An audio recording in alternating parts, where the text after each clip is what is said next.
Yo, Divalez, Chicago Podcast Summit. Chicago Podcast Summit, please. Chicago Podcast Summit. Chicago Podcast Summit. Chicago Podcast Summit. The Chicago Podcast Summit. Chicago Podcast Summit. Chicago Podcast Summit. Chicago Podcast Summit. What's up? It's Pamp. If you haven't heard about it, Chicago Podcast Summit. Chicago Podcast Summit. Chicago Podcast Summit. Chicago Podcast Summit. Well, yo, what's the case, man? This is your homeboy Bear, who represented 305 and the 77 Tree all day, all night. Chicago Podcast Summit. Chicago Podcast Summit. What up? It's the heavy hitter DJ Nonstop, and this is the Chicago Podcast Summit.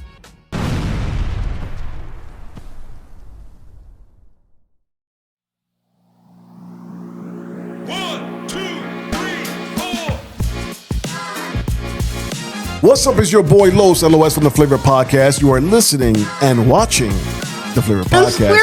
We're back. We didn't change. But Chicago pizza or New York pizza? Oh, I'm with Chicago pizza all day. Well, that's Tom. White Tom. Because I like chasing the rats. The rats. Can you put your finger up for a second? Like this? Up like this. Like you're about to point something. Oh. So this is going to be...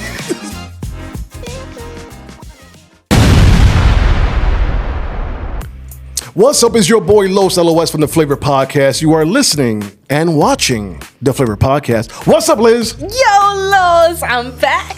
I know you missed me. I did miss you. It's been, what was it, 2-3 weeks? What was it? I feel like it's been longer, but I was here the first week of August. You were. I was. You were. Yeah, we had some great guests. I can't wait for them to come out. Yeah, I know. I'm like so excited to see them come out. Yeah, people are actually going to be learning some stuff that they can implement right away to start their business. Yes, which is important. Absolutely. That is our whole goal here, to teach the community and give you guys the tools that you need. Absolutely. Yes. So, Liz, how's your week been? It's been a good week, good, interesting week, busy.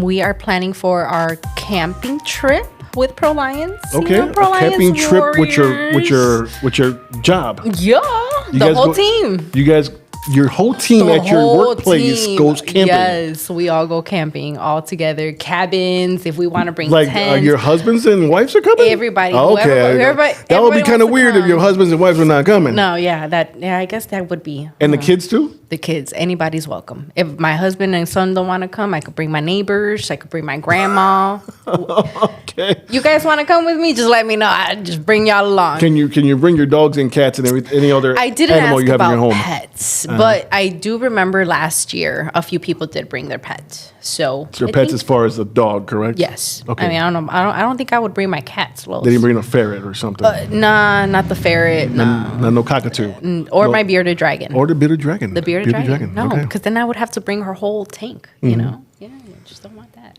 Awesome. Well, my week has been busy. Flavor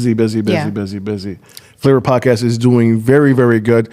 Yo, check it out. So this is my little commercial inside of the Flavor Podcast because I could do that. So the commercial is... Because he could do that. Exactly, I could do that. So the commercial is the Chicago Podcast Summit. The Chicago Podcast Summit is November 22nd at the Chicago Theater Works. Yo, it's going to be bananas. You're going to have entrepreneurs and podcasters in the same room. Yes. In this, and the business people as well. And the business people. So you're going to also, Liz is going to be doing... I'll be there, the TikTok.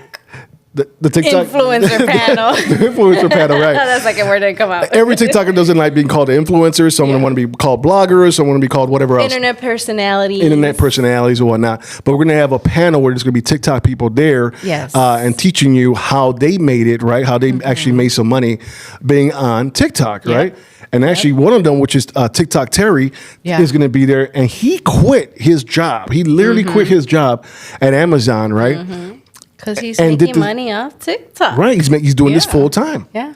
And it honestly, you have to be able to, have that patience to be on TikTok really full time. It takes consistency. A lot of consistency and a lot of passion too. You got to have a love for it. You have to love your community too. And you got to believe in yourself. Yeah. Because you're going to have some naysayers from the people you don't know and the people you do know. Yeah. You're going to have online bullies all the time. But you got to remind yourself. They're just bullies behind the screen. Yeah, right. That's it. Right. So then we have them there. We're going to have people there teaching on networking. We're going to have people there teaching on how to do your websites, right? A lot of people, they have a business, but they don't have a website. It's like, hello, you guys, you're doing it wrong. Yeah. You're doing it wrong. Yeah. Or they don't have no social media presence. I agree. You know, you got to have that social media presence if you have that's how the community finds you. It's like I've been saying it like for the last 2-3 years, right? If you have a business, you should be on a podcast. Yeah. You got to be on social media, right? I agree. Because you're not going to channel 2, 3, 5, 7, 9, 32, whatever broadcast channel and pay a couple $100s for a video, for a commercial. You're not. You're paying thousands. Yeah. And it's not cheap. Right. And they're going to be there for a few hours. Not even a few hours. Once it's played, they're done. You have to pay more money. So they only play it like a few times. That's it. And that's it. They're done. They disappear. They're gone. But on podcasts, it's there forever. Yeah. It's never going to go away. It's going to be there. So where do you want to, if you had a business, where would you want your commercial to be? On a podcast. For sure. I would not want to spend thousands for it to just be on TV a few times and that's it. Like I wouldn't see it again. Exactly. So at the Chicago Podcast Summit 2025, we're going to be teaching you how to actually do this and entertain you at the same time. If you guys know me, I did entertainment for about 25 years and I know how to bring the party. So we're going to learn and we're going to have a party at the same time. We're going to have some good times. I'm all in for the partying and learning. Partying and learning. More partying. Learning too. But well, you're going to have your own panel. Oh, yeah. So definitely teaching too. Get crunk while I teach. So what I asked you in the car on the way here to have an offer. Yes. Have an offer ready. Have an offer ready for the people that say, you know what, I want to make it big in TikTok too. I want these numbers that you have as well. Yeah. How can I do that? So you have an offer at the end. Gotta have to be able to measure it too. Right. Measure that offer and let them know this is how I did it, right? Yeah. This is how I'm doing a little bit. You can too. And help them out. Yeah. Got homework, you guys. I'll put in my brains to work for you. Amazing. We're going to have a great time. Remember, that's November 22nd at Chicago Theater Works. And right now it's brought to you by, and it's sponsored, not brought to you by Flavor Podcast, but it's sponsored by Mikey O. That's right. The guy from Chicago is doing it with us. He is sponsoring us. Mikey O is jumping in. Boricua Talks also, they're jumping on. Nice. They're going to be working with us. The Vega Foundation, they're going to be also working with us. My girl, the one that said first to me, you know what, Los, I got you. Before I even opened my mouth and asked anybody to sponsor this. Okay. Ana for De Borincuba. She is sponsoring it as well. So, why am I not surprised it's Ana? I love Ana. Right. So, and there's going to be so many other sponsors that are sponsoring it that are doing something big here in Chicago and abroad. Exactly. Yeah. That's the importance. Taking it abroad, bringing it to the community. Right. So go to Eventbrite right now and get those tickets. For this week, we're actually doing a 2-for-1. Ooh. So you could buy 2 tickets for the price of one, and it only costs you $35. That's a steal. Y'all better go get for a podcasting event. They're $100+. Yeah, that's a steal. That's what I'm saying. That's crazy. So $35. Come on. How long is that going to last? It's going to be 6 hours that day. 6 hours. Yeah. Oh, y'all better get on it. 6 hours in the middle. We're going to be eating some good food in the middle. Okay. And you could go VIP as well.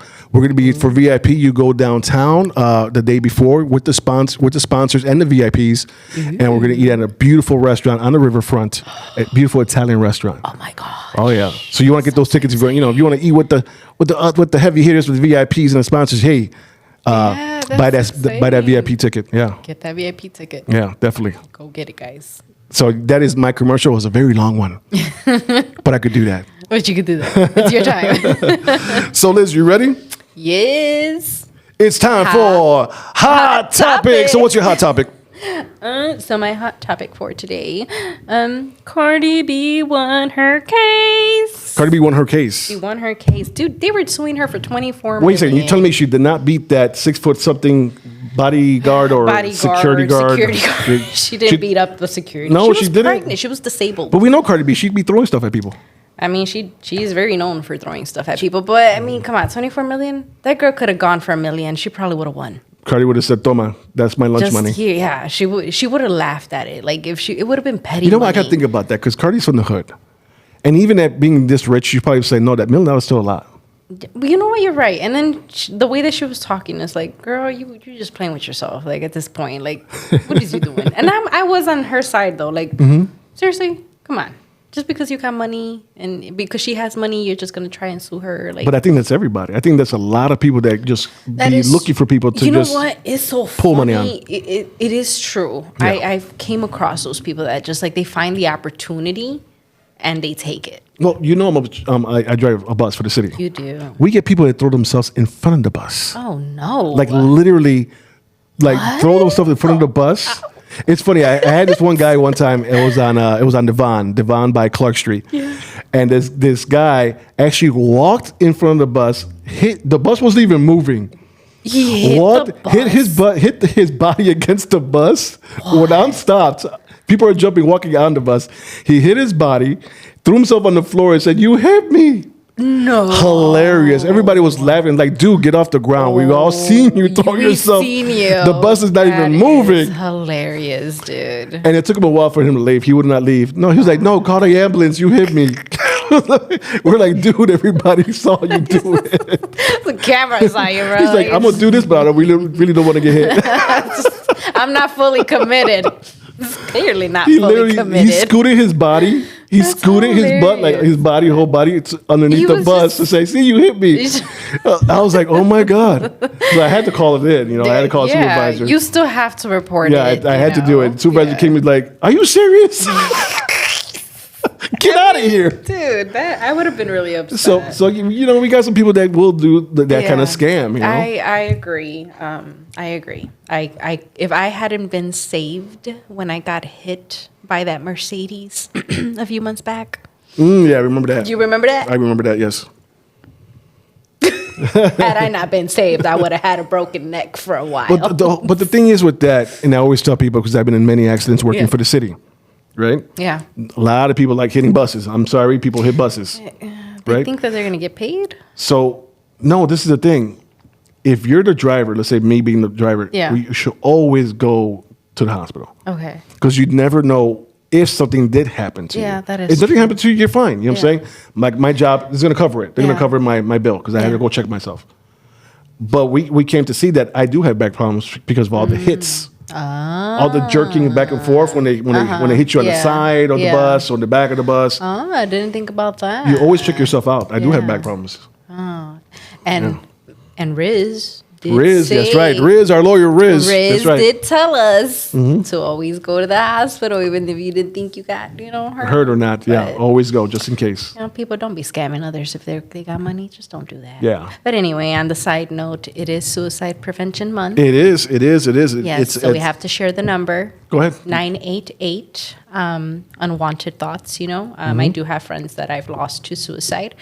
So Suicide Prevention Month, I'm always speaking about it, sharing it every day. 988 if you need someone to talk to, or just reach out to me. I'll give you my email. I listen and I don't judge, and I don't charge either.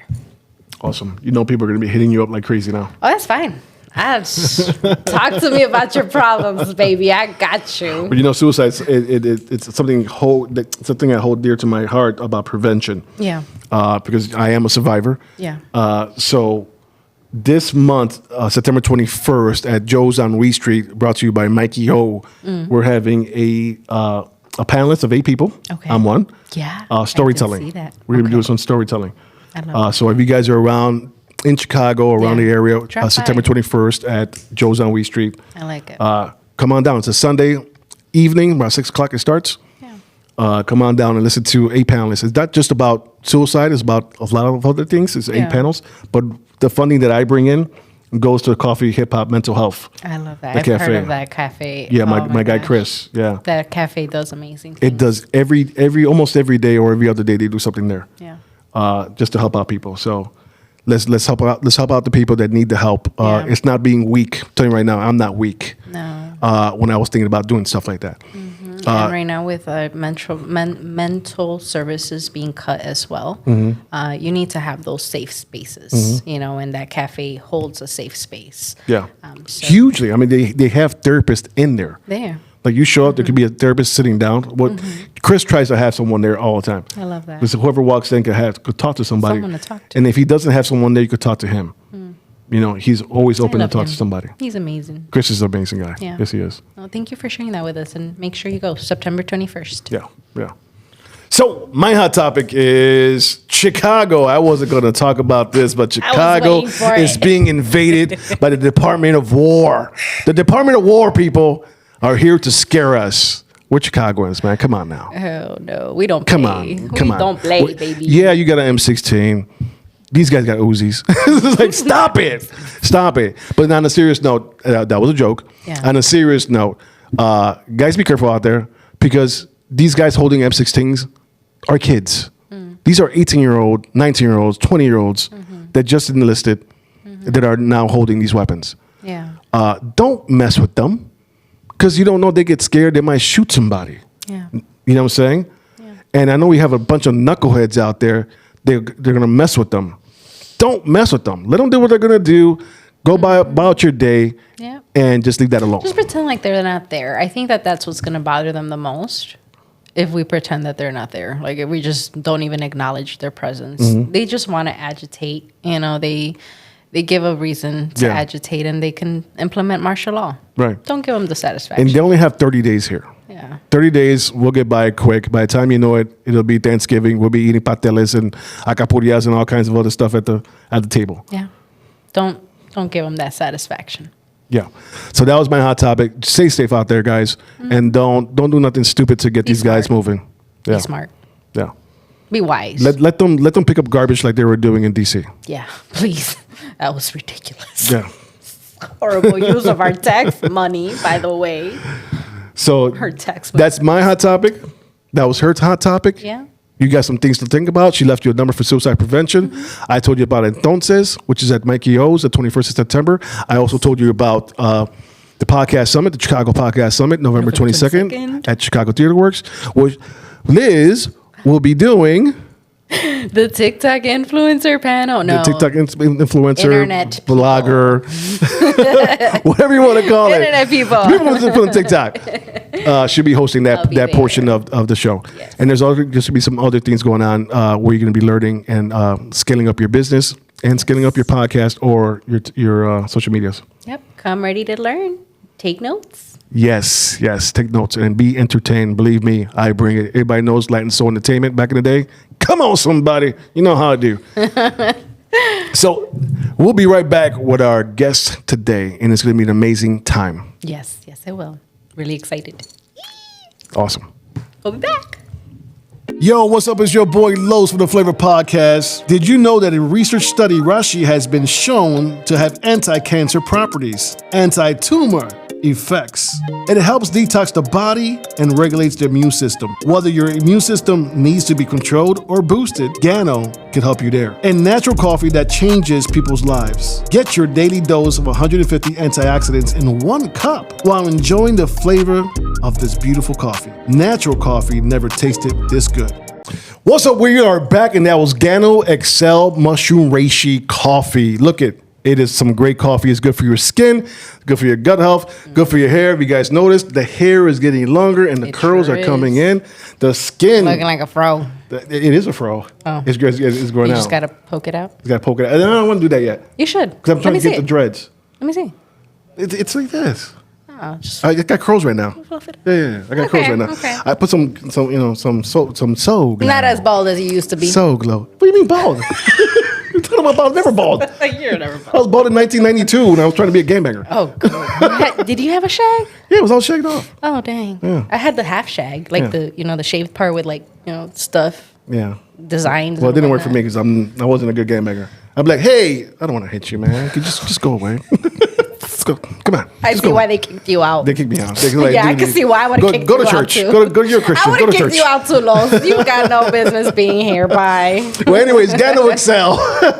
Try that coffee. It's in the description. There's a link there. Hit that link and try the coffee out. I'm telling you, it's amazing. You're gonna love it. You're gonna love it. I agree. Awesome. So right now on this table, on the flavor table, actually the flavor brand new table. Brand new table. Yeah. You guys don't see it, but it's white. I don't like it. Just throwing that out there, guys. I don't like it. Anyways, we got so many specials. We got somebody I've been wanting to get on the table for such a long time. Yes. Because he's, I can't say influencer because I'm not sure if he likes influencer, the word. So from what I believe, he does not like that word. Yeah, I don't like that word either. He does influence. Yeah. I give you that much. Yeah. Give me that much. He does influence. He does inspire people. And people love him. To go to places, right? Check out new places in Chicago. Yep. He inspires you to do new things within your life. And if you don't think so, just watch him. Just watch him. How he will inspire you. He goes by the name of Fox Peña and by the other name of Foxcito. What's up, Foxcito? Yeah. What up with it? What up, brother? Thank you so much for taking the invitation and coming on down to the favorite podcast. My pleasure. My pleasure. Awesome. So happy to have you here. Thank you so much. Some tips. Thank you so much. So, Foxcito, tell the people that don't know about you, which is crazy, who are you and what do you do? All right. So, I'm a multitude of things. But under the Foxcito umbrella, I am a food critic, right? 25-year restaurant veteran. I was in the game, owner-operator, 25 years. Franchises as well as my independent concepts, right? So in Chicago, I started clowning people, clowning influencers, clowning restaurants. That was all cap. Yeah, I had a bunch of people gravitate towards me, but now the brand has grown, so we don't do that as much, you know what I'm saying? Word. Keep it a little more professional. Yeah. Definitely not an influencer, but what I've done that others haven't, and because of my age and my resume, I don't bite my tongue. Like what I've done is I've built a credibility brand. Yes. So if I say something is popping, 9 out of 10 people are gonna be like, yeah, that was fire. You always got your people like, I ain't like it, bro. Okay, go to bed, bro. I might give up what you're talking about. But it's a credibility brand, and as far as as far as corporate America, they see that with me as well. Like if I say something is what it's supposed to be, people know, and that moves the needle, and that moves a lot of money into our communities, right? Which is the most rewarding part of what I do. But that's I'm very selective. So you can't just holler at my office and be like, yo, we got this new soap. You know what I mean? That smell like purple feet, and we want him to, nah, bro. Nah, we want you to say that we it good smells off like that. purple We don't feet. know you. We don't know you. But if it makes sense, then we make it happen. Okay. Yeah. Okay. Loving it. So right now you're mostly seen on TikTok, correct? No, Instagram is my biggest platform. That's what I said earlier. Yeah, I forgot you did that. it. Instagram's the biggest platform. I'm on TikTok, but TikTok is temperamental. So TikTok fell out of love with me. Like I was growing on TikTok much faster, like crazy. Every video was 200-300, a million. But I stopped posting for like a week, and I've never been able to recover. And again, I always keep it real no matter what. I also was clapping back at people on TikTok, and the algorithm does not like that. What do you mean by clapping back? Like somebody say something that they think is funny, and I say something real raw, type of joint have you in therapy when I'm done with you. Yeah, my clap backs are vicious. I haven't seen it, so I guess they've been taking it down. Yeah, they erase it. Okay. Yeah, but what happened is, so first they take away your monetization, which is buster move, right? Yeah. And then they stop the algorithm on you, right? Yeah. So that's why you have these pauses in posting, because like if you took away my monetization and nobody's gonna see the video, what's my incentive? Let me get on the platforms that's still rocking with me. So, but I still post on TikTok every day. I just saw one, right? But I haven't been able to recover. So IG is my strongest. Not yet, but it's coming. Yeah, you're gonna have one that it just takes that one video, that it just takes off and it's trending and you're back. Well, most of his videos take off, so on Instagram, but like for you have it easy. I wasn't big on Instagram and trying to grow it now, but it's hard. Like when you don't have the people there, Right. I've gotten my flags on TikTok. Have you? Oh man. I've never got a flag. Yeah, I got a flag. Okay. They threatened me. It's okay though. I'll come back. What do you get a flag for? I mean, we just heard what Foxcito said. Well, again, you respond to a comment and you say something that wasn't to their liking, and you get reported. I'll give you one if you want to know. Yeah. So this Fulio said, man, all this guy does is eat beefs. I'd love to see his cholesterol. I said, worry about your girl pH levels, B. Don't worry about me. Don't worry about my cholesterol. I'm sponsored by Lipitor. Get your face smacked off, B. But that's only on Sundays. That's only on the Sabbath. I do that. I take the time to clap back. I'm going to turn it into a series. There you go. You know what I'm saying? And there's a pretty big company, I mean big, like Coca-Cola big, that would like to sponsor that. My clapback Sundays, because I take time out of my schedule. So I look for the bogus comments, and then I bang on them. You know what I'm saying? And sometimes they don't have nothing. They don't have anything back to say because they're just but here's the thing though. Here's the thing about me. Again, it's always full disclosure.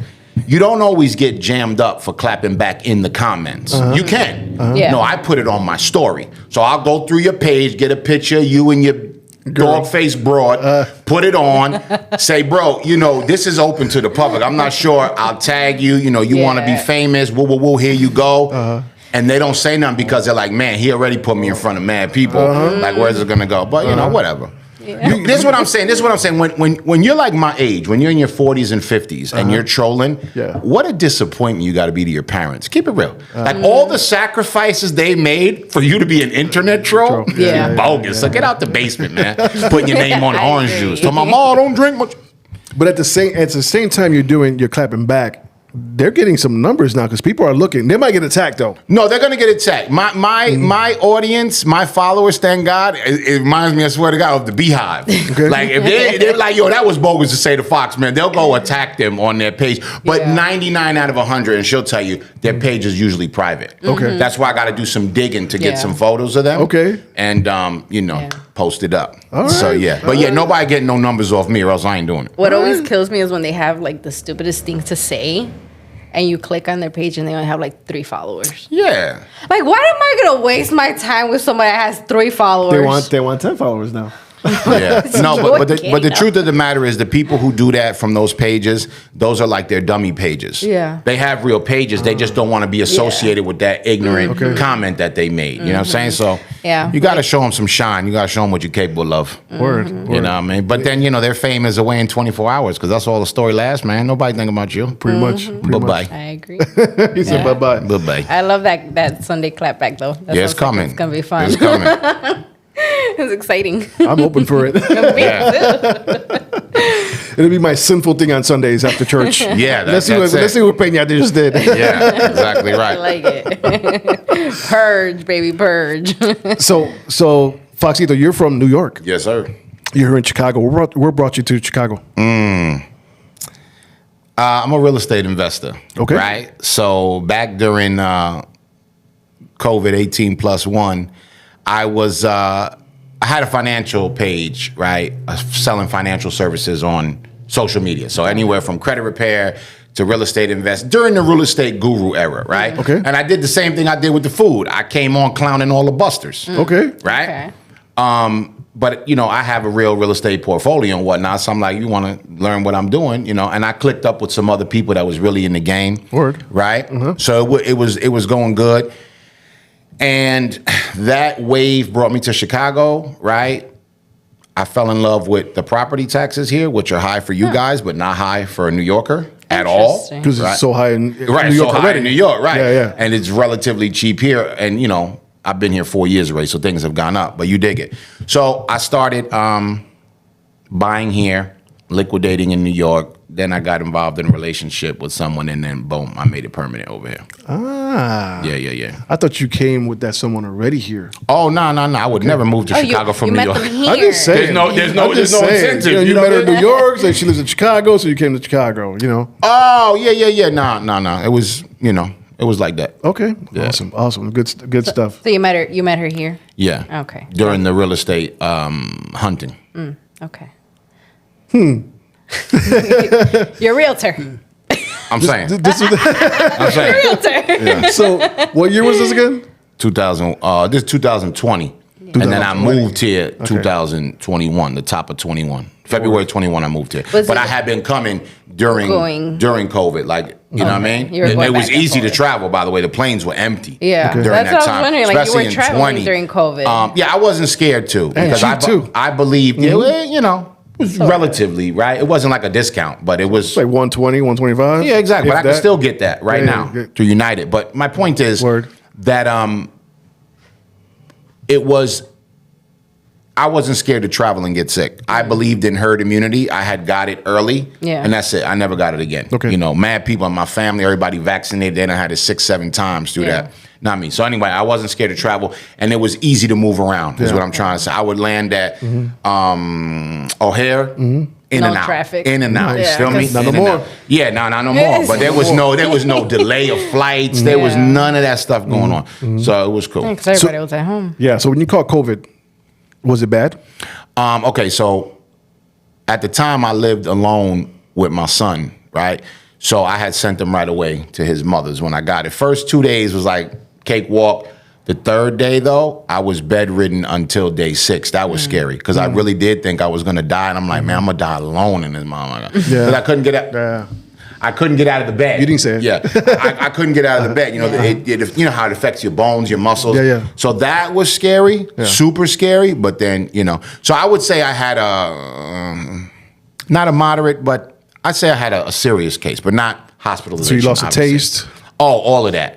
Every day, the first thing I did was smell my cologne to see if I got the taste back. Word. And the taste didn't come back till like day 14. But the symptoms had gone after like day 7, day 9. No more symptoms, yeah.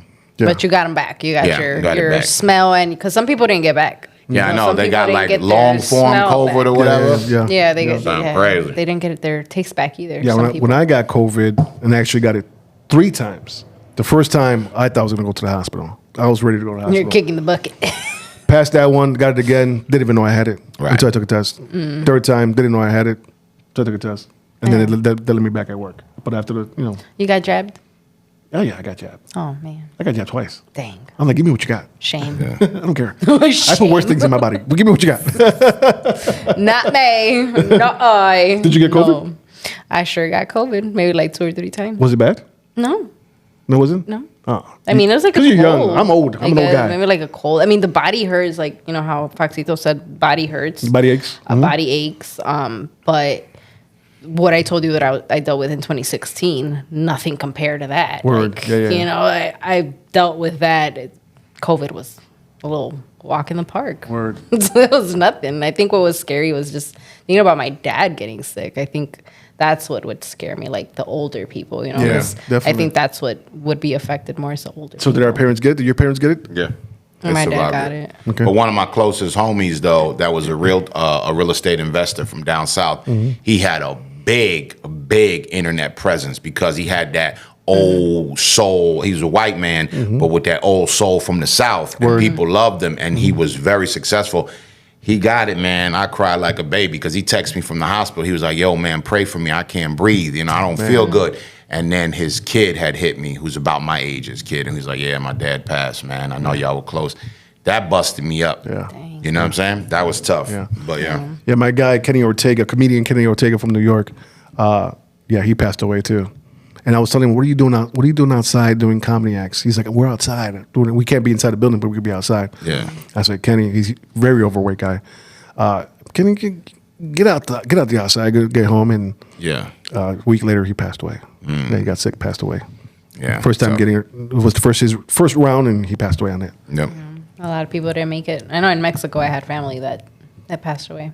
Yeah. It sucks. Yeah. Anyways, on a lighter note. Yeah. Getting it back. It's just crazy that you just traveled during COVID. Like, that's a crazy time to. Yeah, like and then you nothing. came to live here in 2021. How was it? Like, was it the city still dead? Like, Yeah, you know what the vibe was? First of all, the vibe was gangster. I'm gonna keep it real, which is my vibe. It reminded me of old Chicago with the speakeasies and whatnot. Because if you knew people, you knew the restaurants were open. You had to go through the back door and stuff like that, which was fire to me. I'm like, this is how I get down. So that's what I'm talking about. Back doors, basements. Yeah. So let me tell you who was really, really popping. First of all, I want to digress for 1 second. The state of Florida was popping. So we was going to Miami to party because everything was open. Oh yeah, Clubs, all that. That governor was like, everything's open. Yeah, exactly. Yeah. So I was going from Chicago to Miami just to be out. And I got really close friends there, so it was dope, right? But in terms of Chicago, who was like, so Carmine's and Rosemont, I was asking them, like, how are y'all open every day? No mat. They're like, we just paid a fine, bro. I don't know if it's Carmine's. They got money. Yeah, but the whole place was packed, bro. They just paid the fine. There was no mask, no nothing. So I went to Carmine's a lot. Yeah. I guess the Italians are the flyest ones in the city because all the spots that were like secret, they were all Italian spots. Italian. Yeah, all I Italian spots. figured. You know what I'm saying? I figured. But everything was closing early. It was still an eerie vibe in the city when I first got here. And that was the last bad winter that we had here. Like that winter taught me a lesson. You come from New York, you think, oh, I got my Sherlin and my Tim boots, I'm good. No, you could die. You could die. Your face gonna hurt. Not only your face, bro, if you got high cholesterol, bro, that will harden right around your heart. You're gonna die. So I went outside one night to move the car before I had my crib, and I was like, oh, these people are crazy. They live here? Almost died. So I rearranged. I started layering, long johns Yes, with sir. a hoodie, Yes, sir. with a Yes. zip hoodie, Yes, sir. with a coat, with a shirtlet. Yeah. Now I'm like, now I could live. You know what I'm saying? You have to layer it up. So so that was the last bad winter. Everything since then been pretty mild. It's not nothing serious. So Okay, so you mentioned Carmine's, which is one of my favorite places. Actually, I put this out on the internet, messing around, playing around. I was dating at the time. Open dating I was just dating. I said, whoever takes me to Carmine, I'm gonna marry that person. Whoever takes me there. yeah. It's that My wife took me to Carmine's. Wow. She took me to Carmine's. That's how she got you. That's how she got me. She took you to But Carmine. he put the intention out. You were the one put it out to the universe. Wow. Wow, that's pretty She cool. took me other places, but not Carmine. She took me to Carmine's. Let me ask, did she try to give you a budget? Like, don't try to act stupid with the menu set. Nah. It was good. That It was carte open. blanche, It was whatever I wanted. Yes, sir. Yes, sir. Listen, he might have hit. That might be the key. Yeah, That might be the key. That's what won you over. That was my first text. I always wanted to go to Carmine's. I'm like, no, I'm gonna make it this hard. I'm gonna make this little fun. And Yeah. she was the first one who took me to Carmine's. Yeah. That's what's up. Where I did like you it. say that? When did I say? Where did you say that? You said it Online. on the On my podcast Facebook. show or on. Oh God. On my That's Facebook. crazy. Yeah, this is when I was. Yeah, How yeah. long ago was this? This was we're married 5 years. Blah blah blah. This is about 6 years ago. Hey, you're crazy. Yeah. Balls I out. tried something like that. Ended with a restraining order and a no contact order. What did you ask for? Nothing. I'm kidding. My DMs is crazy. I just wanted to mention that. I'm about to say, My what did DMs you is ask what? for? I didn't ask for nothing. I don't need nothing. But yeah, man. I don't use social media as a dating apparatus at all. I'll be swiping. Locals left, is out swiping there. Right. I was like- Yeah. So if your Yeah, DMs are popping, you're single. No, I'm not single. I got a great girl that take real care. Amen to that. Take- Amen to Yeah. that. He's still in Chicago. Hello. Yeah. Oh, Yeah. yeah, you did. You're here in Chicago because, Yeah. What did she do to win you over? Because you came Listen, from New York. we're going to go from joking around to dead serious. Let's go. Right? Here's the thing with me. I clearly grew up in the hood, right? But I am bougie, meaning I was successful very young. I left the hood. I ain't been in no hood in 32 years. Okay. You feel me? So I was married to a doctor for 26 years. I got 4 kids out of that marriage. They're all successful. They're all grown. That marriage ended, and then you start dating, right? And you want to give people the benefit of the doubt because you're a fool. There's a formula to it. So for me, because of who I am, she asked what got the person. You got to look at what kind of family dynamic they come from. Are their parents still together? What country are they from? Were they raised here with American principles? Do they have Latino principles? Good stuff. Were their parents educated? Are they educated? So in terms of my situation, my girl comes from a household where the parents were educated and she has a degree in psychology. So the intellectual component is there. Being that she was raised in a traditional Latino household where there's not a competition for who's going to be the man of the house, those traditional roles is what I was raised with. Yes. Right. However, I'm Puerto Rican. Come on, Fox. So I stayed away from Puerto Ricans my whole life because I said I was raised by 4 Rican women. I don't need it. Feel me? I don't need it. I don't want it. I'm good. So I clearly stayed away.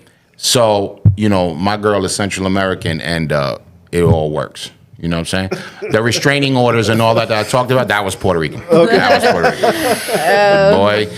Yeah. So moving right along. Firecrackers. Yeah, I'm saying. I hear about the Puerto Ricans. So you mentioned They tough. You also mentioned Even the police had told me, you should have known better than Tú no sabías. Tú no You know what I'm sabías. saying? Puerto Rican, the police are talking crazy. I said, wow, not the only one. Dang. So at Carmine's, what was your dish when you went there? Well, first of all, I'm old school. So first, okay, I've been a foodie. See the knock. I'm like, hold up. They don't knock. Listen, I've been a foodie for real my whole life, right? So the way I order is like I'll look at the apps, and let's say there's 10 apps, I'm probably ordering 7. Okay. Because we're gonna taste everything, and then if I was only 2 people, we'll order like 3 entrees. You taste and then box it up. You know what I'm saying? Word. So at Carmine's, I would do, of course, start with fried calamari, right?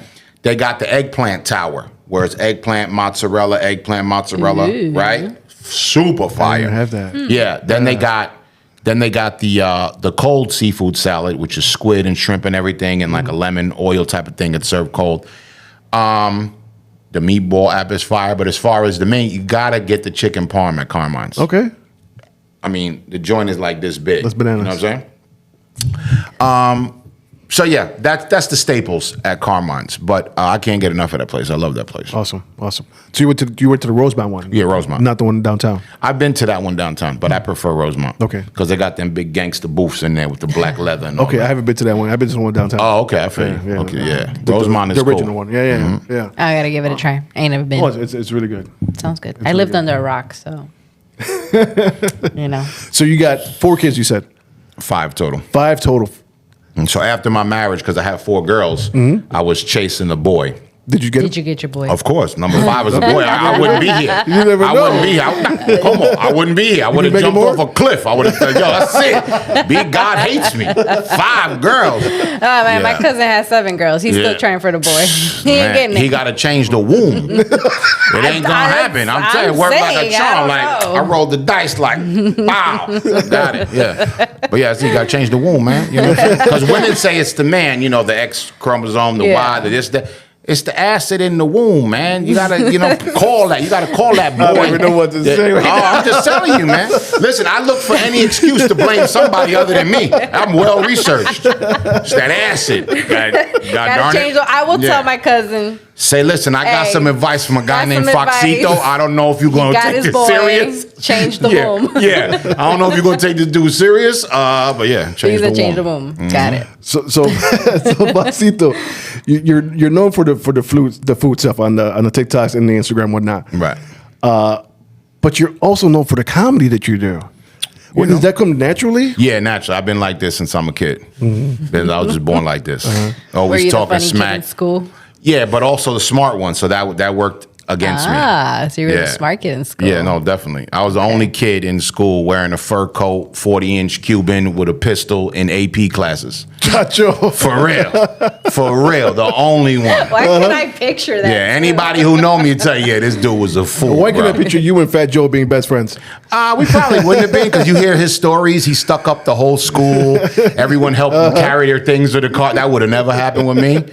But yeah, Fat Joe was from the Bronx. I was from Uptown. You know what I'm saying? Word. But he was around. I'm not gonna front on Fat Joe. Yeah. Like, in other words, he was around with the MPV, with the jewelry before the rapping. He was outside. Okay. He would come through the hood for sure. What was your favorite subject in school? Probably English, because I'm a writer. You know what I'm saying? Yeah, probably English. So you're a writer. What do you write? Well, so when I was a kid, I was a rapper. I had a major record deal.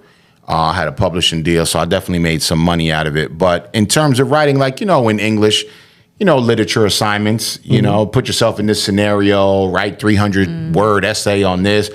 It was off the top. I could do that while I sat in the class listening to the instructions.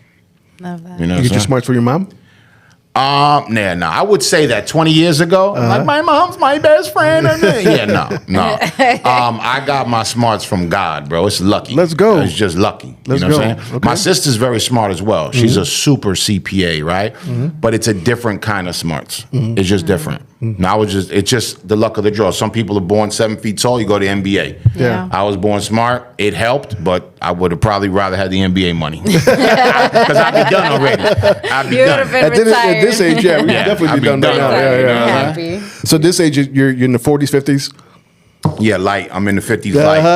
50s light. You say I'm 50 light. I'm going to be 52 this year. Okay. Yeah. All right. Yeah. You don't look it, so that's a good thing. I get it a lot. There's like hardly no gray here, so yeah. Yeah. I dye my joints when I can. I came with a little gray today, keep it real, but I'll dye. I don't care what y'all say. I don't care what As long as y'all you're not say. looking like Rudy. As long as you're not looking like Rudy when it's coming down the side. Oh, yeah, when it's dripping, that's a shame, too, because he got so much money. Our money, our tax money. It was a hot day that day. It was hot, all right. He thought he was going to get a broad, too. That's the In worst front of that part. place he was at. Yeah, like, Rudy, you're not getting no broads, B. The memorial wave is over, bro. You know what I'm saying? You're not getting nothing. Awesome. So, business-wise, Yeah, let's talk about it.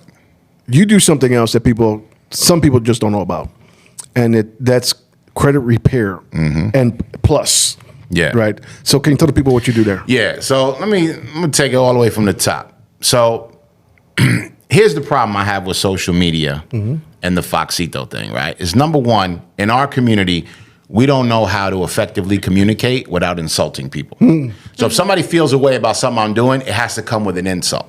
So with an insult, it raises your blood pressure because you want to clap fire at them. You know what I'm saying? But cowardly in the comments, whatever. So the misconception of who I am is perpetuated by me because Foxcito is a character I created. So he's like a culmination of who I was as a teenager and everybody in my neighborhood at that time. You know what I mean? I put it all in for the comedic appeal. So people feel they could talk to me like that, like, oh, this dude is a clown. It's like, no, I'm doing this for y'all entertainment. It's free. Be easy because I'm not that dude. Word. So back to what I do for people in my financial services. So credit repair is a component, right? It's like the first step. And I do have celebrity clientele, which I'm going to speak about because that's the more fun part, right? Because really to implement my strategies, you got to have some money. Yeah. Like I can't teach you how to save on taxes if you have a W-2. The government done took your money. Only thing I could do is help you get some of it back. If that.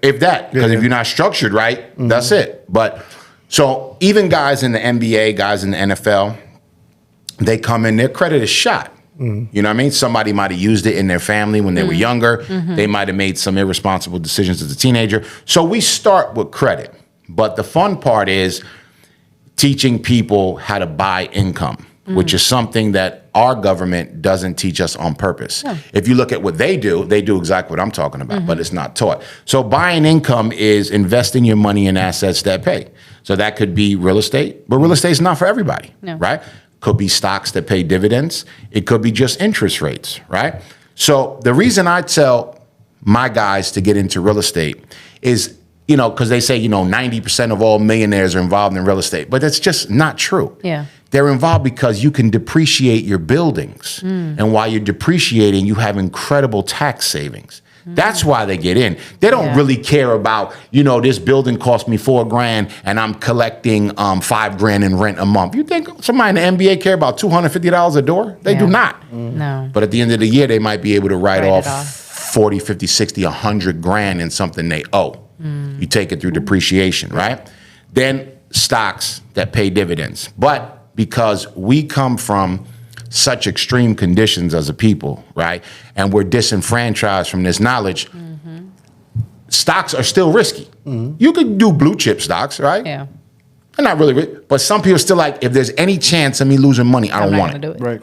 So then you go over to high yield savings. So there are savings accounts in this country. When you have real bread, you could sit down and negotiate. But even at 6%. So I come into the NBA, I sign a $50 million contract, and they give me 20 up front, right? You could take 10, put it at 6%. You're going to make $600,000 for the rest of your life. And the 10 is always there.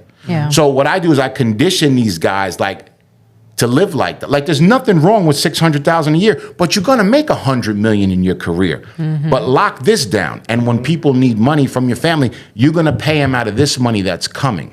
Every week, right? Yes. Now, everybody, not you guys, everybody would be surprised that a lot of NBA guys spend their paychecks like they have a 9-to-5. So when you're in the NBA, your paychecks be anywhere from like $80,000 to $250 a week. They just pay you weekly. Oh, wow. And they be like, well, I'm getting another one next week. So that's when you see them on the private jets and jewelry and all that. But any billionaire would tell you, unless you got that constant flow, you really can't afford a private jet. You know what I mean? Like a jet from New York to LA is $30,000. Going back is $30,000. So who really got $60,000 for a flight? When you could have been on first class from anywhere from $600 to $3,000. $60,000, but you know, baller lifestyle. They indoctrinate us through social media. You see the imagery, you want that. So wow, that's the deal with that. Wow. So that's what I do. I had no idea about the investing in the properties, and you can put that on your taxes. Of course, you need that when you have high income. And I use that same strategy with my guys who are high earning W-2. For example, I have guys in the car business. They're finance managers, right? They literally make $300,000-$400,000 a year. They work hard though. It's 12-hour shifts. There's no such thing as like, oh, I'm calling out and all that. There's none of that. No. But so then how are you not giving the government 30-40% of that money? Yeah. You need write-offs. You know what I'm saying? Tons of them. Right. And write-offs, the biggest ones come through real estate investing. You know what I'm saying? So like I said, they're not interested in, did I make any money? Even if they break even, you're up because you saved 30, 40,000 in taxes. You know what I mean? Which you can then invest or do whatever. But the name of the game for our people, and I'm gonna keep it real. I done read up on the greatest leaders we ever had. I ain't never heard nobody talk about buying income. No. So ever, the greatest leaders. No. So what I'm saying is, in school, you know how they indoctrinate us. They're like, with an attitude like that, you'll never get a job. And you do this if you want a good job. And I used to be like, first I'm gonna sell dope. That's the first thing y'all don't know. Because I done watched Scarface 39 times this morning. I'm 9. Feel me? I'm dead ass. I'm like, first of all, I'm never doing that. Secondly, why do you hate your life? Like a teacher, you know? Teachers were they had a bad attitude, man, you know? But anyway, so that's my point. My point is they teach us how to get a job, why to get a job, what to do to get a job, go to college to get a job, invest all this money with no guarantees. Yeah. When you could get a job in the state at 18 years old, start putting money away and buy income by 30, you could be out the game. And that's real. Yeah. You know, me personally, I never punched the clock. I'm very proud of that. The first fast food place I ever worked in, I owned it. And that's a fact. Word. And everybody, you know what I mean? That's my people from day one will tell you that. In retrospect, I wish I would have worked at McDonald's because that's the #1 system in the world, you know, because you learn systems when you work there. You know what I'm saying? So in retrospect, but at 16, there was no way I was working. I was balling out of control. There was no way I was working. You were an entrepreneur at 16. I was definitely an entrepreneur. I told people I was a government employee. I was government because Ronald Reagan brought in that fish scale that you ain't never seen since '88. I got a question. Best. I got a question on that. Since you were making that much when you were young, your first car, how old were you? 15. That's what I figured. Yeah. 15. Samurai Suzuki. Brand new, off the lot, 4,600. So if you would know our age with that Samurai Suzuki. Listen, fire. Oh my God. Our era with that car? Come on. But let me tell you about Sam. I wish I would have brought pictures. I didn't know I was going to talk about this. I would have brought pictures. Listen, but here's the thing. 4,600 off the lot. Then I put 10,000 in it. You want to talk about ignorant? You want to talk about ignorant? Listen, it's coming out of his pockets. 15, that's a fact. Jeez. And let me tell you something about the crack era, because I'm not ashamed. In the crack era, I made probably like 30,000 a month. Wow. That was nothing. Yeah. Because I didn't want to go to jail. I was smart. I did what I did. So you're keeping it low. I was keeping it low, but I was flashy because I'm young and ignorant. You want people to know you have money, and you're in competition with the other dudes at school, right? Yeah. But there was plenty of my homies making 100, 200,000 a month. But they got caught. And caught, dead, didn't get caught, whatever. My point is, we were young, we were babies. And again, during this time, I'm hustling in a town called Newburgh, New York. So all this is Googleable. Like if anybody's like, oh man, he capping 200,000. No, man, look up Newburgh, New York in the 80s. That's where that whole Tawana Brawley case was, where allegedly she was raped and Al Sharpton was involved and all that. They called this joint Crack Alley. That's what they called the town. So it's interesting. But again, I take no pride in it, but I was a government employee. Like, don't play with me. We ain't got no logistics, man. We can't get no work into the hood. That's y'all doing that. You know, same thing with crack. Ain't nobody in their right mind gonna throw a key into a boiling water and be like, let's just see what happens. No, that formula was introduced. Right. You know what I'm saying? Exactly. That was taught. Yeah. 100% So, you know. taught. Yeah.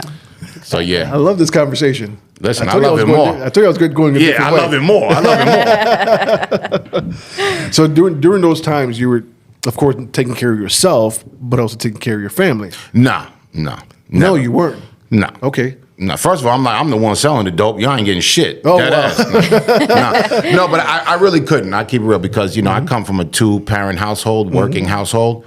Nobody was jacking that. Nobody was playing with that. Ever wonder where it came from? Of course. Or I did that. Of course. You told them? It's not that I told them. It's like, again, full disclosure. Yeah. My homeboy, I'm 15, 16. My homeboy is maybe in his 20s, and his family has a cleaning business, right? So they put me on the payroll, like, to look out.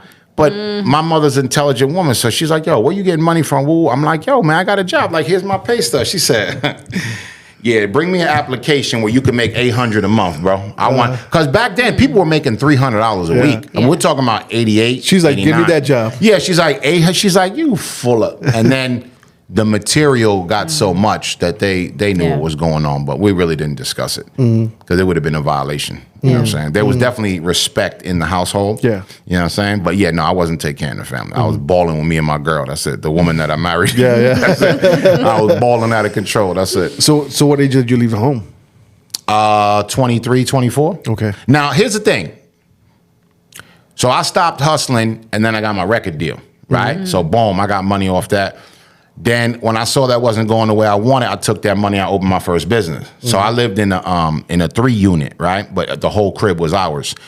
So I'm like, I'm never leaving here, right? So I opened my first business, and the business popped again. Glory be to God, right? Because I really don't know what I'm doing. The only economics I got is from the game. Yeah. So the business pops. So I'm like telling my mother, like, yeah, I'm gonna fix the upstairs. We're gonna do this. I'm gonna put another bathroom. It's gonna be fly. I'm gonna live up there with my girl. She's like, yeah, no, son, like your girl is pregnant. You getting out. I was so appalled because my mother had never talked to me that way ever. That was like Sunday night. By Wednesday, I got a condo. That was it. Wow. Just stepped out like, yo, you tripping telling me to leave the crib. This is my safe haven, son. Like, what are you talking about? Yeah, but I really thought I was gonna like fix the apartment upstairs and live there. Yeah, she's like, no, you gotta get on your own. I really don't know why to this day. It ain't like she did anything with it. It ain't like she brought tenants in or anything. But And she still has the building?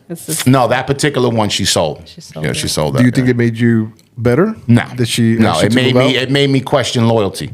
I wouldn't put her on the street. She wouldn't like that now. If she needed a place to stay, I'm like, yeah, I don't know what to tell you. You gotta be here for a boyfriend. The teeth on the table all the time. I can't take it. You gotta go. She wouldn't like that. No. So no, I don't think it made me better at nothing. No. To be honest. How was your relationship with her? Everything cool. Everything cool. Yeah, everything cool. Yeah. Yeah, I think it's the being 84 years old. It has to do with the way that she was brought up. I think in her mind, she was doing the best. She was teaching you how to be fully responsible, I guess, in a way. Maybe this is what I know. The way she was brought up was to lie about her age, so I can't wait for her to see this podcast where she's throwing it out. She's 84. Mom, she's calling you out, Mom. Mom, he's calling you out, Mom. He's calling you out. I can't wait for her to see this podcast. No, I'm kidding. But she do keep her age low, so I love her. I'm going to send her the link. As soon as it's ready, I'm like, yo, Mom, check this out. Tell her to be proud of the age. Yeah. Listen, she outlived everybody. Keep it real. Saying, you have to be proud of, I was ashamed when I turned 30. I was like, no. I was happy I was alive. No, I was ashamed because I don't know, for girls, I guess it's like once you hit 30s, it's like you're not sexy anymore. Really? Yeah. Like once you're 30, you're just not sexy anymore. I don't know. I've always been that young kid that always liked the older women. It's the girls in the 20s that are, popping or whatever. Oh, you always like the older women, huh? Ever since I was a kid. My wife's older than me. Okay, do you? Do like them older. Okay, I do. Well, I mean, there are some that I like, but as a woman, like once you hit 30, it's just like, you just don't feel sexy. But I'm learning, like, it's just, the older that you get, it's just the more experience you have, and once you hit a certain age, it's like you have to be proud of it and flaunt it. I feel you. I never heard that though. I never heard that women like at 30 might feel not sexy no more. That's the first time I heard. Yeah, listen, the doñas in my DM, they got a lot of confidence then. Because they be 60 talking juicy and spicy, and now I'm like, them doñas she's like, I got some pateles. Probably divorced for one and lonely. Yeah, te gusta el pastel de yuca. I'll be like, yeah. Yeah, there's a lot of cooking innuendo in there, and I'm like, yeah. What? So, what's your relationship with your father? Oh, my father passed, man. What was your relationship with your father? Sorry to hear that. Again, keep it a stack. Didn't have a great relationship because he was a square and I was on gangster time. Mm-hmm. Was he always just a stern personality? He didn't give me no smoke because like I tell people, like I went to private school, right? And I'm a straight A student. So what are you going to tell me? Mm-hmm. Yeah. What are you going to tell me? And I always had like a cocky attitude, like, you know what I'm saying? Mm-hmm. So when I turned to the streets and whatnot, that was a conscious decision. It's not like I ain't got no stories. I'm from the bottom. I got it from the mud. No. I had a 2-parent household. My grandmother lived there, which was my whole life. My grandmother, my whole life. Feel me? Yeah. She came from Puerto Rico, one of 16 brothers and sisters. They worked in factories and got it cracking. So my mother was able to go to college. My sister was able, and we adelantando la raza. You know what I'm saying? Every generation gets stronger. So I respect that in a real way. So yeah, my pops was just a square. So we didn't really, there was no beef, but there was no bond. Definitely no bond. No, right. My connection was to my mother strong, but my grandmother was the one there. She was, because my mother was an executive. So when I come home from school, my grandmother's there. When I get off to school in the morning, my grandmother got me off. You know what I'm saying? Yeah. What was her name? Lydia. Yeah, Lydia Rosa. I got it tatted right here. You know what I'm saying? I always like to bring those people up in their names. Yeah, I respect that. Thank you. Yeah. So we're going to be right back with this or that. Yo, what's up? It's your boy Los LOS from the Flavor Podcast. Yo, I want to talk to you about Exact Services. These are handymen that came to my rental apartment and they gave it a whole makeover. They painted, they patched up the holes in the walls, they fixed a faucet, they did the floors, they even put new screens at my windows. Y'all got to call these guys at 312-860-4225, 312-860-4225, and remember, you have flavor. Yo, so we're back, and that was Exact Services. Exact Services came to my house. Yo, they checked my floors. I had a little creak in it. They fixed the creak. I had the screens were messed up. They fixed the screens. Nice.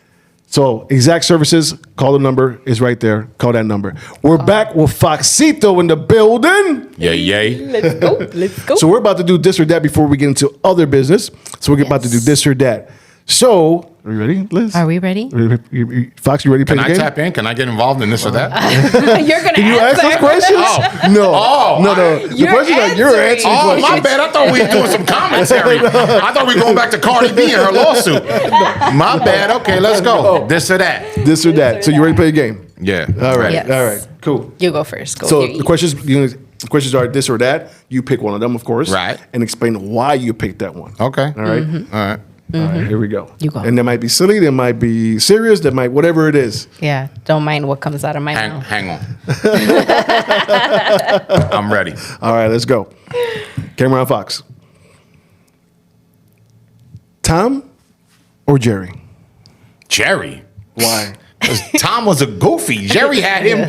Jerry was so smooth, bro. Tom was all them noises he would make and get nothing. He'd get sunned by the dog outside. That's right. He'd draw the line in the thing. It was too short, get clobbered. Jerry all day. Jerry all day? All day. Jerry all day. All right. I knew it. Jerry it is. Most people pick Jerry. I'm a Tom kind of guy because I just saw Tom was just chilling and Jerry was the pest that came around bothering people. I dig that too, but Jerry always won, so I like it. I like it. What was your favorite episode? I couldn't tell you. They're too old. So I'm going to bring one up, see if you remember. Okay. His uncle showed up, Jerry's uncle. And he started singing the song, Copen and Bone and read it, Ryan Campbell. And then, I think I lost a whisker. Yeah, I remember that joint. You remember that joint? That's We're going to have to play that episode. We do. One day we have to play it. You got yours? Yes. Coffee or tea? Coffee all day. Why? Is it the smell? It's the smell. It's the nostalgia of growing up in a Puerto Rican household. Real talk. The taste, the energy boost. Yeah, I'm a coffee guy. Serious. 3-4 cups a day and black. Straight black. Straight black. Yes. Straight black. Why is it that it's usually like guys that drink black coffee? Well, here's the thing. First of all, it's the best way to indulge in it. But I'm also a purist. Okay. Right? So if I'm drinking café con leche, obviously, right? I want milk and I want sugar. Because that's like I said, nostalgic from my childhood. But yeah, to get the benefits of coffee, because they change the benefits every 2 years. It's brain food. It's the best thing. It's anti-cancer. Yeah, 2 years later, you're going to die. You drunk coffee? You're going to die today. That's like the egg thing. The egg's good. Yeah, eggs are good. Eggs are bad. Eggs you got it. Same thing. But yeah, so that's what it is. That's what it is. Okay. Chicago Bears? For what? Or New York Giants? New York Giants, bro. Listen, I love everything Chicago, but if you're a Bears fan, it's depressing. Thank you for saying that. It's just, you know what I mean? It's like, come on, man. Take it easy on the Bears. But it's not take it easy. It's how could every week you hope for something you're not getting? And last year, they had a half a little squad together, and things would just happen. I'm like, why? Why did that happen? They had this game won. So it's tough. And again, if you love the Chicago Bears, it's no disrespect. I'm just keeping it real. It's hard. Yeah, it's trauma. You know? It's trauma. And same thing for the Sox fans. We're just hanging on. I'm going there. I didn't have to go there. I'm going there. Okay. Like if you're a Sox fan right now, it's tough. You ain't gotta look at me. Listen, You said it, dog. Why you gotta look at me? I'm a Cubs fan in Chicago, right? I got the New York hat on today only because it matches my Bendición joint. I wear Cubs in Chicago. I don't want no New York conversations. I'm not really a sports guy like that. But I'm a Cubs fan. I stand on that. Word. But I also have certain sponsorships where I wear a lot of sock stuff and they call me a switch hitter, right? Whatever. It is what it is, man. I'm from a different way. And you know, the checks come in. We gotta wear what we gotta wear. You gotta wear what you gotta wear. But I went to a Sox game the other day. Which one? The one they played the Twins last week. I was there for the Yankee game. Okay. So they played the Twins. Now these guys are professionals. They get paid a lot of money. Word. The ball's coming right to dude. His glove is out. Why the ball landed over there? So you say to yourself, is the fix in right here? Because it was just a fly ball. Right. Yeah. Who caught it? Yeah. No one. No hit sun, the ground. no sun in the eye? Nothing. It was an evening game. No, they turned the lights off so this guy could catch this ball. He decided not to catch it. Spotlight on the ball. I'm telling you. Oh. But real talk, it was like, it looked kind of staged, to be honest with you. And they lost, man. They had the game. They had it won. And they lost. They wound up losing. So it's tough right now. But, you know, historically, the Sox, you know, they the hitmen, man. That is hard. Yeah. The logo was hard. You know, remember there was a time in hip-hop, everybody wore the socks. Especially LA dudes. I was gonna say that, yeah. LA dudes had the socks. Like, it was fire. And the hitmen and all that. It was dope. Dre always had that Sox in. You know what I'm saying? So it was a good time, and they're a great club, you know, all together. So again, there's no shade, man. It's a great stadium as well. Exactly. I love the stadium. Yeah. I don't You call always it be what it is roasting now. the stadium. Because I'm used to Comiskey, but I like the stadium. No, I do like the what's stadium. it called now? Something right? Rate right? Something. Yeah, rate right is crazy, but nice stadium, all. A lot of new vendors in there selling different foods. They just did a thing where they let the Puerto Rican showcase. David was there. Okay, you was there. So you know, that stuff, man, I really appreciate. So I'm not clowning no sports fans, man. The Bulls, we right in the middle. I love the Bulls. I love going to the games. We're in the middle. We try to do our thing. But the Cubs, boy, they get busy. So I'm gonna let Liz ask a question. I'm gonna come back to that. Oh yeah. Go ahead. Beach or mountains? Mountains. Why? Because I hate sand. Hate it in my shoes, in my toes, and I don't need it. I don't need it. Sand. Yeah, It does get in weird places. You know I what will I'm say saying? that. Okay. It's not fun. So now going back. Good Christian woman just told you they. Goes in weird places. Yeah, goes in weird places. Jeez. Yankees or Cubs? Oh, Yankees, we winners, bro. 27, 28. What do I say all the time? What do I say all the time? We winners, bro. Yes. Just like, okay, so in this city, it's real serious. You are the Cubs or Sox. Word. Like, you go to the Sox, they were like, oh, what are you up there with them? No, they'll tell you what. I can't even say it on here, but they'll talk crazy about anyone who's a Cubs fan. Right? In New York, Mets versus Yankees, it's not that serious. Okay. Right? It's not like it is here. Okay. But there's still the divide. Okay. But at the end of the day, all a Yankee fan has to say is, bro, we got all the titles. Be like, what are you talking about? And in New York, I'll wear both too. I'll wear Mets, I'll wear Yankees. But if I have to pick, it's Yankees all day, man. All day. Okay. All day. I didn't know we were gonna go with the Cubs or Yankees. Well, he already said the Sox. So. Well, you see how he's putting something on it? I feel bad for the Sox fans. Things are not working in management. There's problems. We're holding on to hope. We're holding on to hope. YouTube or Netflix? Oh, for me, I'm an old head Netflix. The younger generation's all YouTube. Like my son, his whole life is YouTube. Yeah. You know, see, I'm a Netflix. But I finished Netflix, so I don't know. I got to go on other platforms. I finished that joint. There's nothing on there. Yeah, all of that. Hulu, Hulu, Prime. Peacock, HBO Max, all of that. Okay. Hip hop or R&B? Hip hop, not even a question. Why?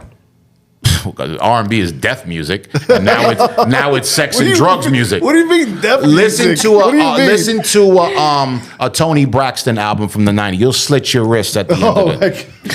Everything is heartbreak. There's not one upbeat story. Okay. Everything is, unbreak my heart, dude. Bruh, go to bed if you're that depressed. Take a Zoloft. Or if you're in love. I would say if you're in love. Yeah. You gotta listen to Anyway, moving right along. As you get up to R&B we listen to today, it used to be, girl, you're so fine, you blow my mind. Now it's like, I'm gonna knock your ovaries out. Yeah, pretty much. It's and I'm like, what? Is that serious? I'm gonna knock you over. Yeah, they talk crazy on these records, and I'm not even exaggerating. I think that's really a lyric, but I still like up to date. I'm dead serious. I still like up to date R&B artists like Summer Walker's fire, SZA is fire, Her is fire. Like we have great R&B artists, but nothing will ever do what hip hop did. Okay, but if you would pick, let's say, a '90s R&B, who would it be? Like SWV, man, Keith Sweat. You know what I'm saying? Okay. Yeah, they were flame. No Jodeci. Oh, of course, Jodeci probably be at the top. Mary's one of the greatest artists ever lived. She's the queen. Queen, easy. My Life could possibly be the best album ever recorded in the history. I'm talking about rock and roll, everything included. Because that album, she poured her life into it. Yeah. You had my man, the Diddler, in the room. You know, it had that vibe. I'm saying they had that vibe that people wanted. He did what he did, but his music's still hot. I think that's her biggest album to date, My Life. That's an amazing album. So, yeah. So in hip-hop, who would be the best for you? Lyrically, I'm a lyricist guy, so Rakim, without question. Okay. Rakim gave birth to everyone who was fire. Top three. Top three MCs? Yeah. Without even going into it, Rakim, Nas, Jay-Z. But honorable mention has to be Black Thought. But I'm also a hip-hop fanatic, so it's even unfair to give you three. But Black Thought is so underrated, bro. And what he did on Funkmaster Flex when he rhymed for 7 minutes, uninterrupted, bro. He didn't stumble one word. That kind of is a testament to that man needs his props. But, yeah. So where do you put Big Pun? Big Pun, I'll give him best Latino ever. I mean, I liked him. I was a fan. But Big Pun was also a character. Like, you know, the way he rapped was whimsical, you know, in the middle, a little, diddly, right? That's cool. But I'm more bars. And he had bars, but I'm saying he's a certain brand of hip hop. You know, he had bars, but like when you put him next to a Big Daddy Kane, it's just a different brand of hip hop. You know, the way the punchlines hit, it's a different brand. So I was always a Pun fan. Like I said, #1 Latino rapper ever. But yeah. So where does groups like Wu-Tang Clan, De La Soul, Tribe Called Quest, Beatnuts, where do they fall with you? Man. All right, so Beatnuts, them guys is gangster in real life. I love them. You feel me? They're like at the top of the pile, even though they never got the recognition they deserved. And especially, you know, J-Lo faded them. She took their beat and did it with the track masters instead of them. She should have called them. That's a fact. They were on a small label. They were on Relativity, right? But I love the Beatnuts, man. De La, Wu, all them groups are legendary, man. They're the biggest part of my life. That was the biggest part of my life right there. You know what I'm saying? And then we can go on, you know, Jungle Brothers, you know what I'm saying? Yeah, you know, the whole Native Tongues, you know, Ultramagnetic MCs. Lords on the Underground. You know, they didn't have enough albums to be like stamped in history like that. But I think, let me tell you something, we're talking about hip hop. The illest thing for me was back in the day, it was like an assumption. If you had MCs and a DJ, the DJ made the beats. It wasn't till I became a grown man that it was revealed to me Q-Tip made all the beats for Tribe. I'm like, what was Ali Shaheed Muhammad doing? What was he like? What was he doing? I didn't know that. Tip made all the beats, and then Tip made the most classic beats on Nas' album. One Love is one of the greatest records ever written, and Q-Tip made that beat. Awesome. Yeah, I didn't know that one. Yeah, it's a fact for me. I didn't know that. Dang, hold on, I had it. No, I didn't. No, yeah, day night or night owl. Do you like the daylight? I'm sorry. Oh, I thought she said date night. That's what I heard. Or night owl. I'm like, you freaky. So I drop my girl off and then I go out. No. Do you prefer daylight or your night owl? Man. Yeah, I'm a man of a certain age. Daytime. Nighttime is for sleeping now. It used to be reversed because I'm a creative. So I'll be up all night. All night. You know, writing or thinking, figuring things out. When did you prefer daylight? Now. Today. look, I can't wait to go home. Can we go to sleep? I can't wait to go home. Yeah. No, I'm saying, I'd say in the past, probably in the past 5 years. Okay. It's like, you know, I try to have a regiment of sleep and all that. Is it because we're getting older? 100%. Yeah. I could say I'm partying all night. 11 o'clock, I'm knocked on the couch, and the people are waiting for me, texting me, yo, you coming, B? What's up? Where you at? Sure. Yeah, I'm like, I fell asleep, son. You need a nap before you go out, I guess. Yeah, definitely. Yeah. I was wondering when that stage hits. So, Superman or Batman? Yeah, no. I don't do comic books. I don't do Marvel. So none of that? No. Okay, cool. None of that. Neither. That's the first time. That's the first time nobody picked somebody. I don't do none of that. Okay. All right. And it's like a pet peeve with me. Do you do anime? Anime, no.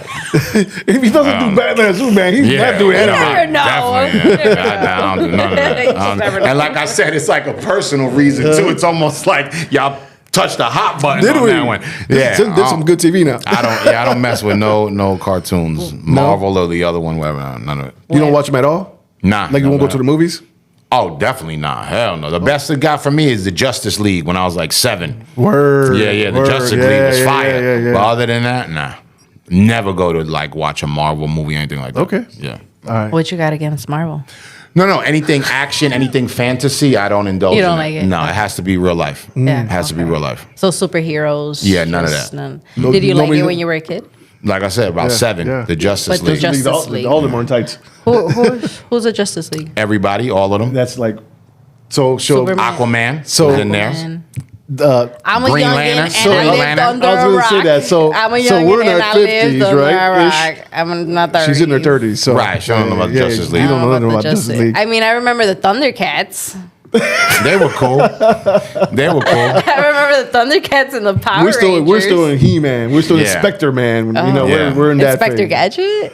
Yeah, we knew Spectre Yeah. Gadget. Okay. Yeah, no. All right. Well, I guess I'll figure out who the Justice League is. I'll Yeah. do some research. But it's the main characters you've heard of. They were all in this clique called the Justice League. So you had whoever. Even Wonder Woman was in there. Yeah, Wonder Woman was in there. You had, like I said, you had Iron Man. You had Aquaman. You had Green Lantern with the ring and all that. You had the Indian. Wonder Twins. Weren't they in there too? Yeah. Wonder Twins. Yeah, the Indian who'll say something, he'll grow real tall. Yeah, exactly. The Wonder Twins be like, form of an ice glacier. And she be like, make me a lighter. What? Then she'll light herself and melt the shit and make a whole a flood. Yeah. She'll make a flood. Wonder Twins? The Wonder Twin. Wonder Twins power activate. Yeah. Form of. You took me back, man. Word up. Sitting in front of that wood TV. Yeah, big wooden frame, 900 pounds for a 25-inch screen. But there was 70 inches of wood with a record player on top. Like, yeah. That's it. You know what I'm saying? That's it. That's it. Wow. Y'all really went back. Yeah. Oh, my God. We thought we was doing it too. And the inside was velvet. It's crazy. And that was the only TV you had in the crib. Everybody else had a 13-inch black and white in their room. Little raggedy joint with the antennas, the bunny ears. You're like, move this way, move on channel 7. Get the pliers. Yeah. Ay, Dios mío. Word up. So, the question of the day, and I know everyone is waiting for this question right here. Should we go to commercial? No. We shouldn't go to commercial. Why are we going to anticipate like that? Because I know they're waiting for this from him. Yeah. I know that. Well, I know they I'm are. waiting for it. I know. Foxcito. Fox Peña. My guy. Chicago pizza or New York pizza? I know y'all don't want to start no war up in here. I know y'all don't want to start no war up in We here. want the smoke. We want the smoke. All right, listen, I'm a scientist, so y'all gonna get the smoke. Okay. First and foremost, this is real. Because, like, New York is in my blood, but Chicago's in my heart. You understand? I love this city. But I'm going to let y'all know something you might not want to hear. When you leave Chicago, nobody talks about Chicago pizza. Nobody's asking for it. How dare they? How dare they? Nothing. Zero interest in Chicago wrong. pizza. Number 2, the reason why New York pizza and the bagels are fire is because of the water. There's evidence of this, and then there's very, very serious pizza guys that say it's malarkey. They like, that's not true. It is true. The New York water is shipped all over to people who have businesses trying to emulate that. And it's the same thing in San Francisco. They have the best sourdough bread in the world because there's a yeast in that air off the water that they use. There's sourdough bread companies that have the same yeast pack since like 1890. So how that is when you make bread for the day, right? Yeah. You take a piece, you put it to the side, you make all your bread. The next day, you throw that in. So they've been doing that since 1890. Okay. Wow. So that's the element. So that's number 1. Number 2, Illinois has some of the worst water in the country. We do. So you're not going to make the best pizza with the worst water. And yeah, there's filtration systems. There's certain people who invest. Most people do not because they don't have the money to invest like that. You feel me? So New York pizza is worldwide. Chicago pizza is not. Also, if you want to talk about tavern style, right? Because people in Chicago don't care. They'll argue with you. Yeah. If you go to Italy, all day, there's no tavern style.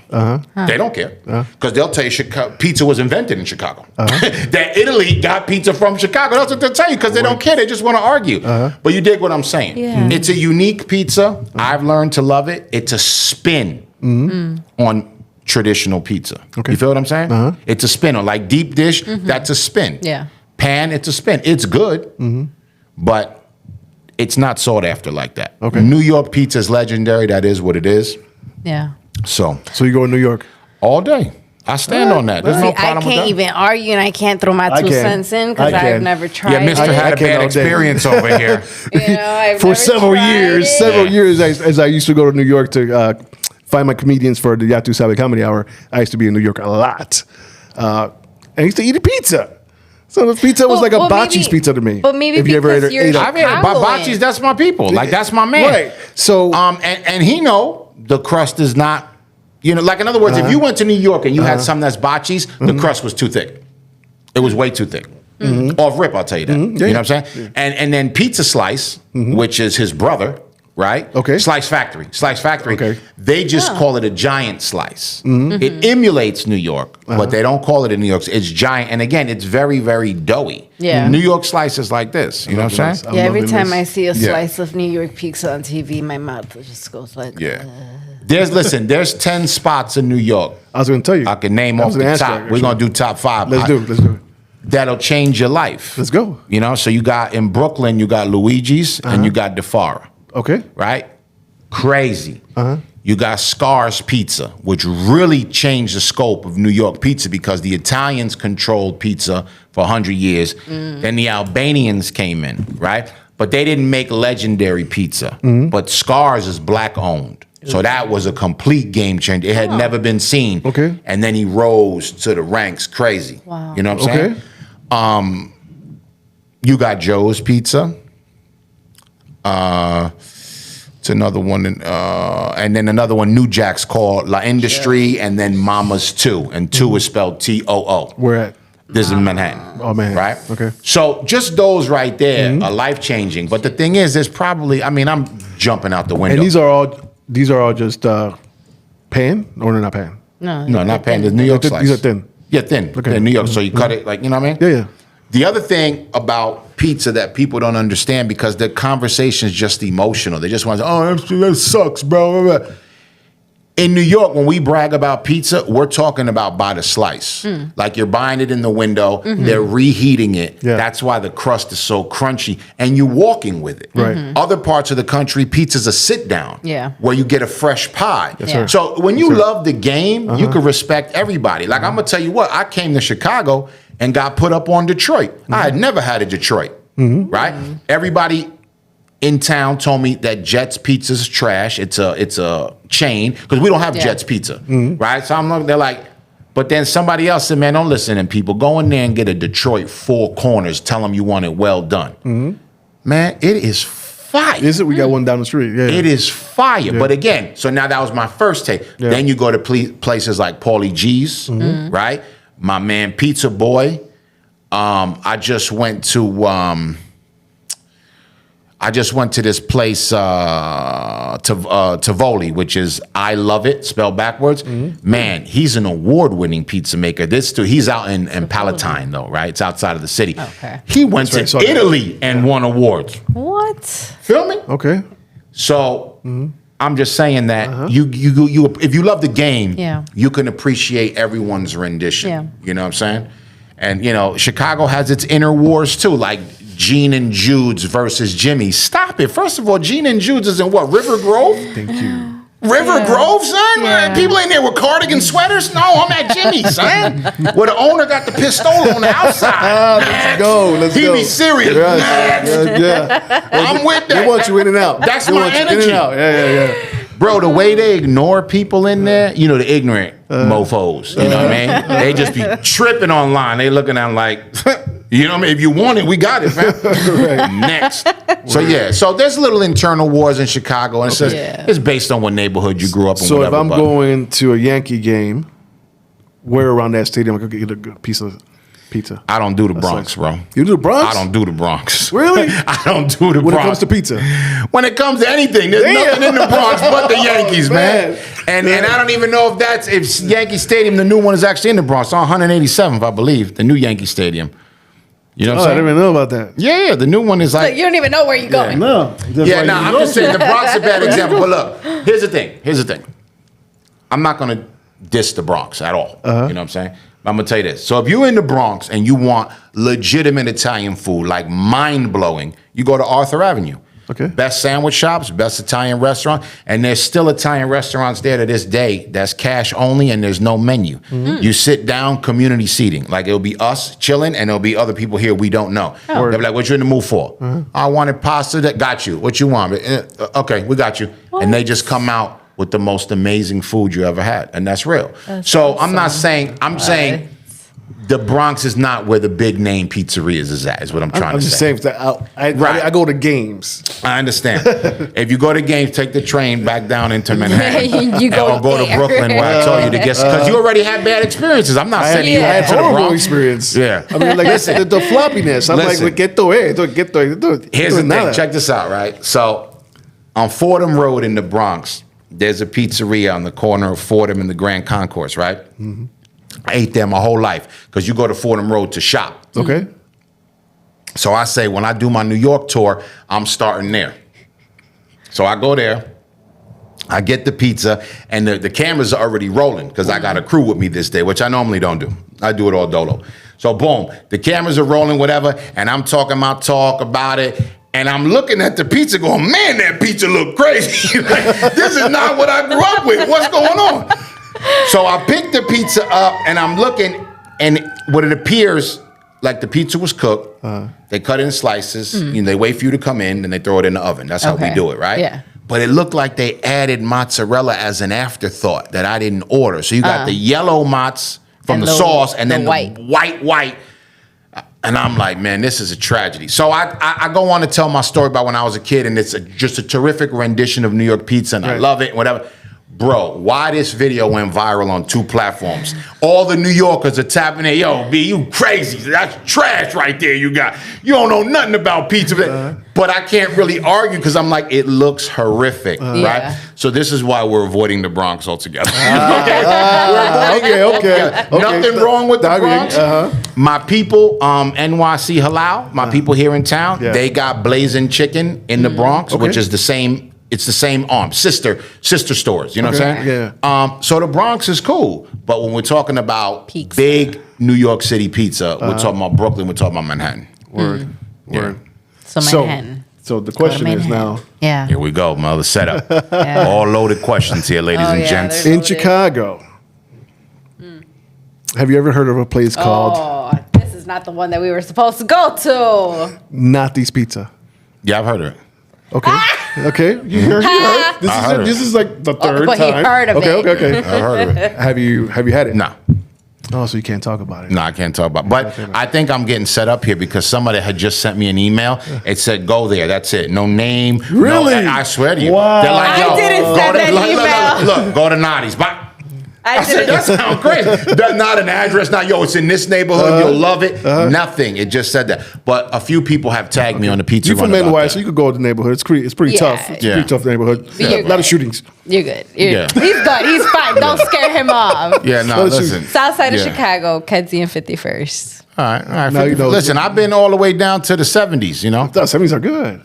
70s are not that great. Listen, they told me the wild hundreds is when that's where people draw the line. Okay. At the wild hundreds. I go to wild hundreds too. I'm good there. But you from if you here. feel safe in the wild hundreds and not in 51st I used to go to church out there, so I'm good. Yeah. Oh no. So have you heard of a place called Pequod's? Of course.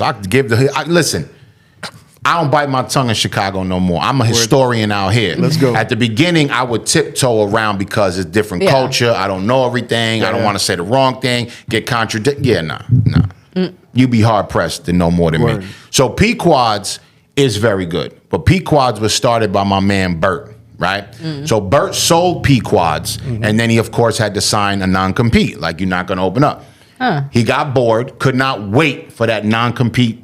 And then he opened up Starbuck, not Starbucks, Starbuck, right around the corner from the original Pequod's, right? In Morton Grove, right? The original Pequod's, no disrespect, I call that a trailer park house. That's a little trailer. It is. It's a little trailer, right? We're supposed to go there today. Yes, I'm just saying, that's how I get down. Like, I love that vibe, right? It's like a little trailer home.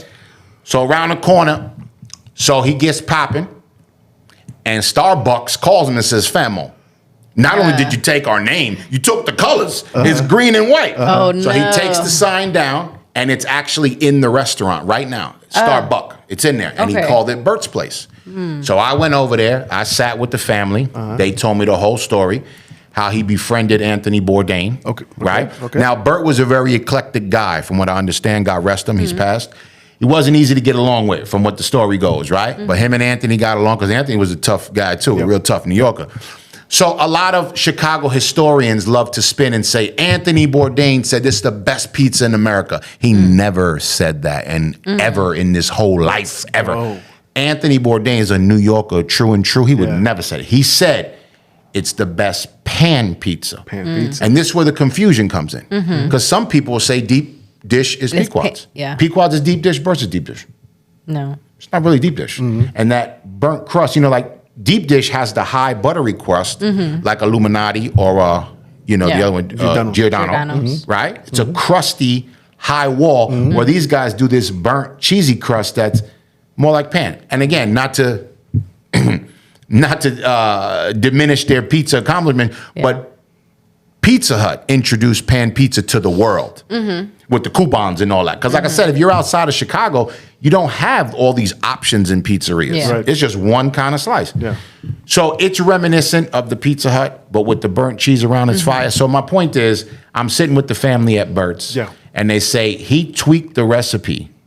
He improved the Pequod, but all the meats, like the sausage and the pepperoni, it's all proprietary. So he's the only one getting it. They make it for this place. Okay. And that pizza is phenomenal. So Pequod's is good. Bert's is superior because he's the originator. That's right. You can't argue with greatness. He started it. Yeah. Right? And again, it's right around the corner in Morton Grove from the original. Awesome. Oh, then that's why we're going to go there, I guess. I love this. I'm like, I guess we're going to go there. I love it for two reasons. One, I knew about Bert and some of his history. You just gave me more.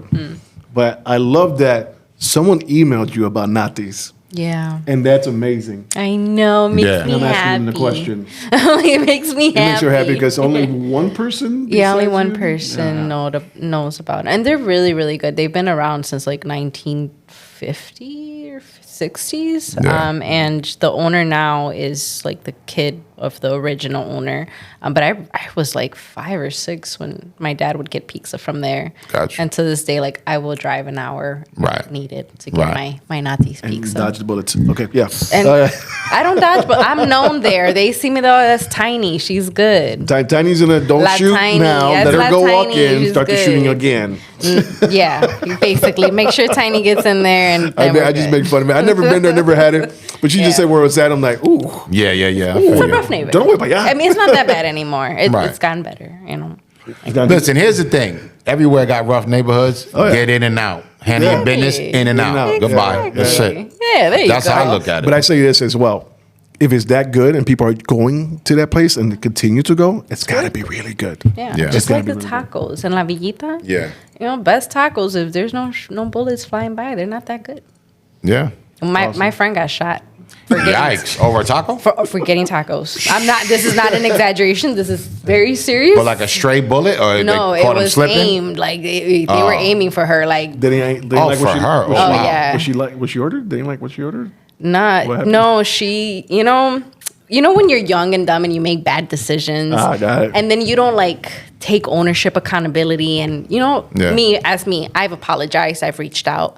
She never did, and they caught her slipping, and she was opening the door to the taco place, Milagro on 26th Street. Pop. Sorry, Milagro. Got both of her ankles.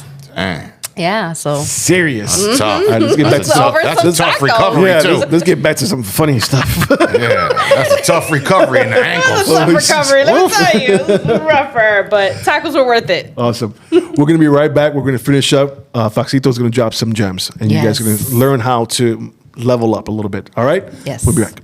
We'll be back. Hi Hi guys, it's your girl Liz. I'm here at the Flava podcast studio. Just wanted to remind you guys, come find us on November 22nd. We will be at the Chicago Podcast Summit, and your girl will be hosting the TikTok influencer panel. And we are back with our guest Foxcito.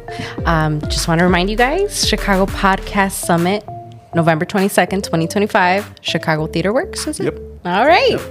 Yep. So we've got Foxcito here. He's going to be dropping some gems on business. Yes. You guys know when I ask somebody to be on the show, it's because they have some knowledge that could help out other people. And he has some knowledge that could help you out. Yeah. So you know what he does already. We spoke about it earlier. If you haven't watched the whole thing, you're watching clips, stop watching the clip. Go back and listen to the whole thing, okay? So Foxcito, what can you share with the people to level up their business? All right. Well, first of all, most people need to get in business, right? That's the first thing. People have no clue. Like I said before, our community, Black and brown people, have been systematically disenfranchised from any valid financial information, but so are the rest of the world, where business information is passed is through generations, right? It's not like there's a special school for people who ain't Black and brown where they give them all the gems. It doesn't exist. No. You got to get it from your family, right? Exactly. So that's number one. Number two, credit. The importance of credit. And again, because of social media, it's like we're desensitized to it, right? Oh, you got to get your credit up. If you're at 460, holla at me. But it's like, it's so serious, right? And everybody makes money off credit except us. So what people don't understand is that there's Experian, there's TransUnion, and there's Equifax, right? There's 350 other reporting agencies. So they call those credit reporting agents, but they're behavior reporting agencies. What they're looking at is your behavior, how you spend money. Even if you got perfect credit, if you max out your credit card, $10,000 for 3 months out of the year, they know you tight. Because people with bread, maybe they're not doing that. Yeah. Right? Or maybe they know, okay, he maxed that out because he gets 4% back on that credit card. So on 10 grand or 40 grand, you're going to get $1,600 a month back in cash. So they may see that, but it's behavior. But the other 347 bureaus, no one even knows about. Yeah. Right? And people don't know what LexisNexis is. Like LexisNexis has your whole life in that file. I just learned about them this year. Right. So it's like if you took a flight in 1984, it's in there. Oh, crap. What school you went to, any problems with the law. So everything is being tracked. And how I mentioned everyone makes money but us, they're tracking you and they're selling that information for big money to companies, because now when they know how you behave, they know how to market to you. Yeah. You know what I'm saying? Yeah. So that's the scary thing about the future, is that it's one thing to be ignorant or naive to it. It's another thing when you don't even know it exists. Yeah. You don't even know your whole life is being tracked. You're literally under visual and behavioral surveillance, and there's money in it, and you can't get none of it. Yeah. But I digress. I like people to know what they're dealing with, right? Yeah. But in reference to business, it's like that'll never go. The principles will never change. You got to do something you're passionate about, right? So many guys, my clients, they want to come out of corporate America and they want to go into franchising because, first of all, it's still prestigious. Like, I own 10 McDonald's. That's prestigious, no matter what. Like, oh, he getting money. Not necessarily true. But you have to love it to be able to deal with the day-to-day. Yeah. You have to, right? So a lot of guys will come out of corporate America. They got big bankrolls and they'll get into something like that and it goes south and they have to sell it, right? Because it's just not for them. So it's important to be passionate. And once you're passionate, you got to figure out where you're going to get the money. And where I tell people all the time is you got to just start. Like in Chicago especially, I'm so proud of all these people who started restaurants from their home. Yeah. They start in the crib. Then they get a pop-up. Then they get a truck.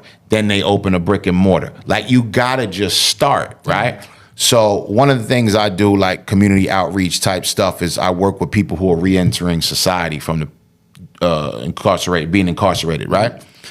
And the first of all, that's very rewarding for me. But the first thing I was shocked at is how many women were in the room. I'm like, wow. Because, you got preconceived notions. We all do, right? Yeah. Number two, their level of engagement is different. because it's like, I need to get my life on track. It ain't like a weekend workshop. You know, first time home buyer, you know, you still got food at the house, you know, you got your car. These people got nothing. They hungry to get started. So I always tell them, look, I'm going to give you the game. Are you going to be able to open like a restaurant tomorrow? No. But can you open a barbershop tomorrow? Yeah. Let's go. Realistic goals. Like, we could get you credit to this. We could get you a little $50,000 from wherever. There's grants. There's credit cards. There's all kind of way. And with 50, you good to open a barbershop plus some. So, and again, barbershop is an example, but any business that falls in that realm, right? That's at that price point. So that's what I do. So in terms of people starting business, because many people want to, it's just all about getting started, right?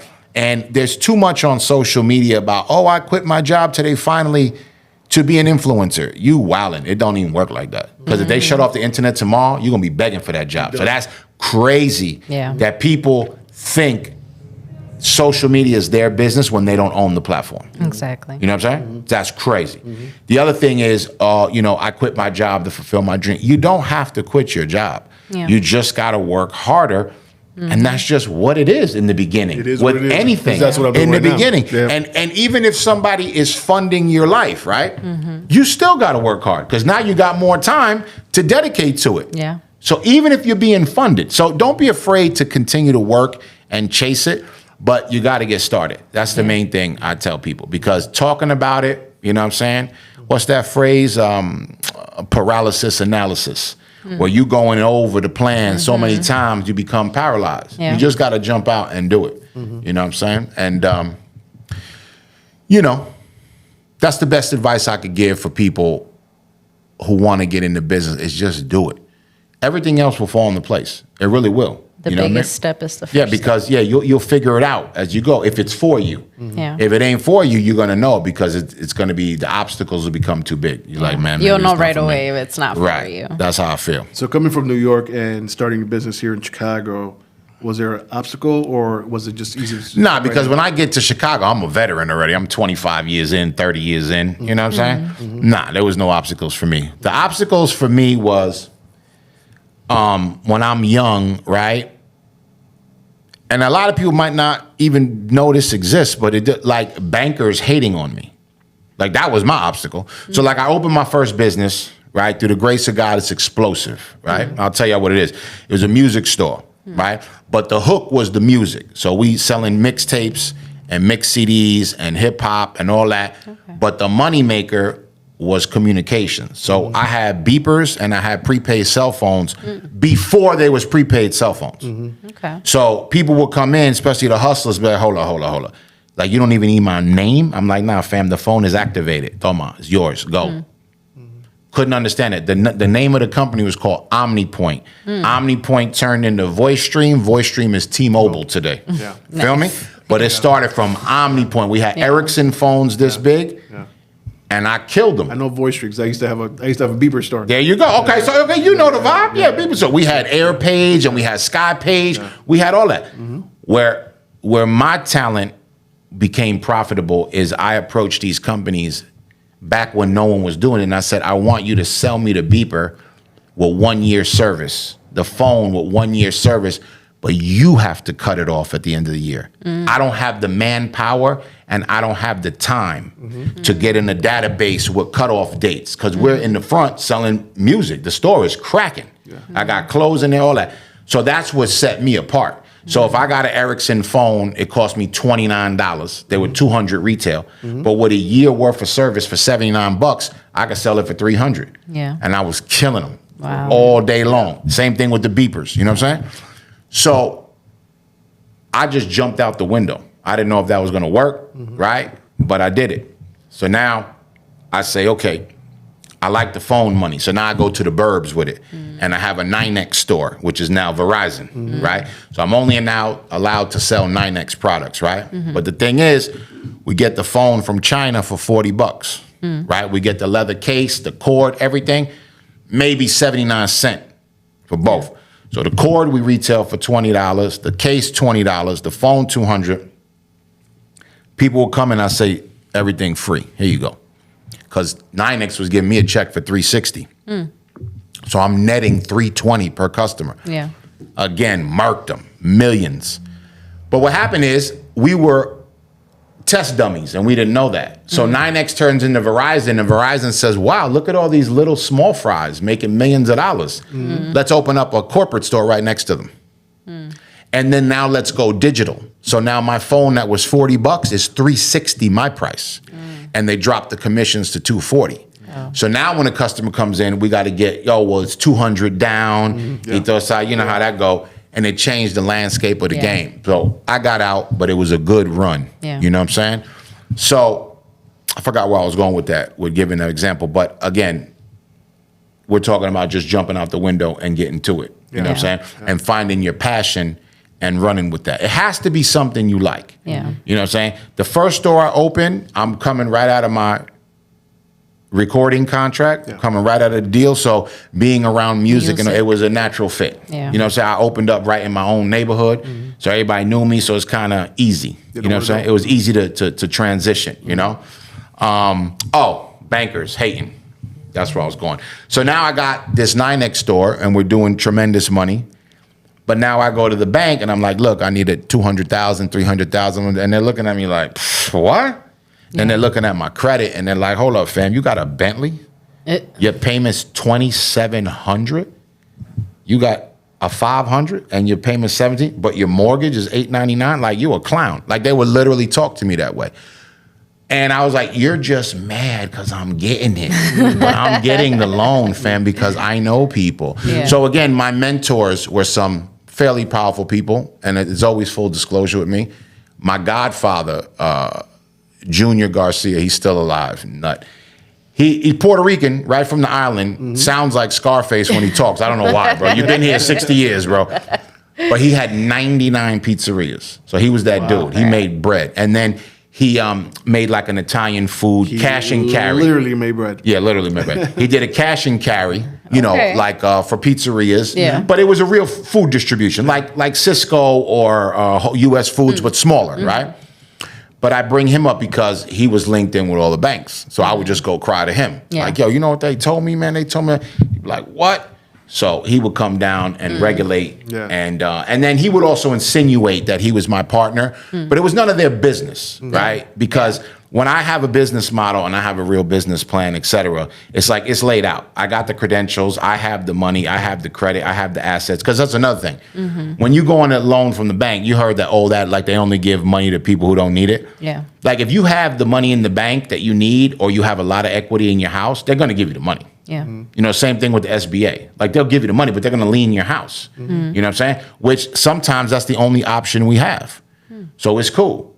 You know, but like going to a bank with no assets, right, and no real money in the bank and saying, I need $500,000 for a business, that's tough. That's tough. That's why I say, right, that's why I say you got to start where you got to start. You got to build up the money, get the cash flow going through the business account, and then people see, and then people start to believe in you. So those are obstacles you went through. What do you think are the obstacle for people right now that are trying to start something? I think the biggest obstacle is social media.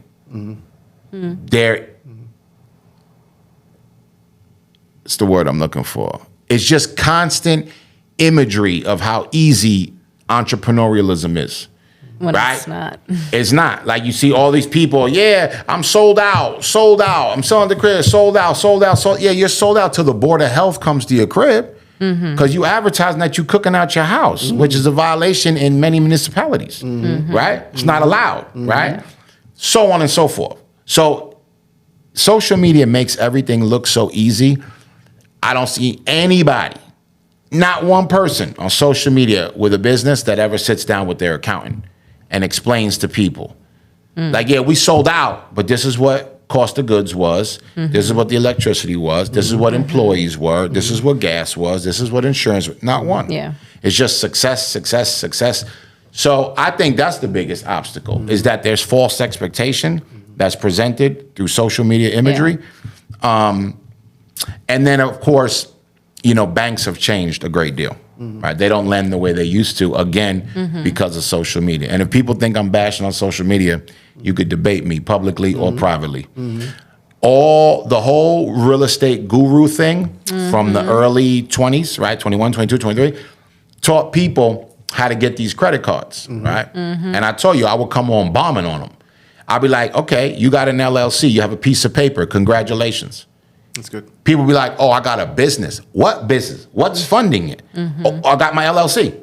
That's a piece of paper. What is the business? Is it trucking? Do you have a hamburger stand? Oh, no, we're going to get to that. Oh, okay. So there is no business. There was no business. Piece of paper. But social media tells you you're in business. That's where they got it from. For what? You got right. right. But again, it's one person to the next. These are lay people. These are not professional licensed people. Yeah. So now you got your business, right? Your quote unquote business, and they teach you how to get money from the banks on credit cards, which is the best way. I used to teach the same thing, but I would teach people who have income. Yeah. So if you're making $300,000 at your job, I'm going to show you how to get $250 in credit cards, and you can go ahead and start your business with that. Because if you go to a bank for the straight loan, you need a business plan. That takes a long time, and you're giving it to someone who's not qualified. See, in our society, we're taught doctors, lawyers, bankers, they're special. They're not special at all. No.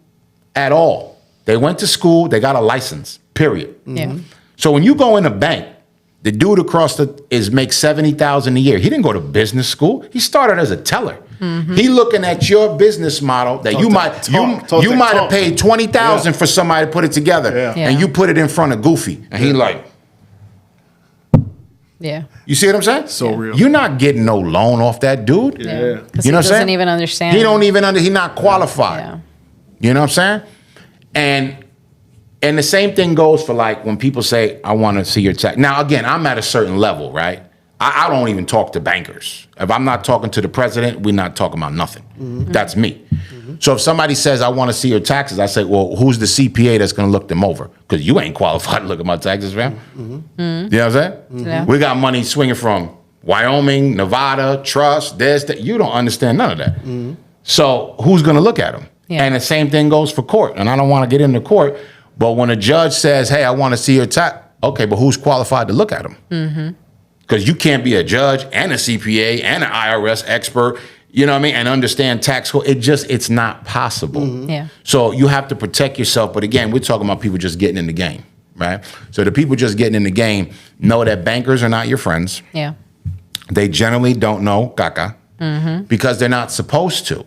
If they knew, they would be in business. They're not in business. They're sitting behind a desk, and they get paid on Friday regardless. You know what I'm saying? Yeah. Hustlers got to hustle. You know what I mean? You eat what you kill. We out here. Yeah, you eat what you kill. You know what I'm saying? So, passion, turn your passion into some money, start small, and build up. Awesome. I like that. So what services right now, we're going to be ending this pretty soon, but what services can you offer people right now? I'm going to keep it real. I don't offer anything right now. Like, I'm maxed out. Like, my future is TV. So okay, I heard of that. Okay, yeah, that's good. My future is TV, so I'm not taking on no you new were clients. recently on TV. What, like on the news? Yeah. Well, why were you on the news? What you doing?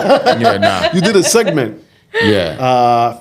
For the beefs? I don't know. The best beef or whatever? Was it Channel 9? It was Channel 9. It was Yeah, Channel 9. Yeah, I'm not talking about that TV. We talking about, big time.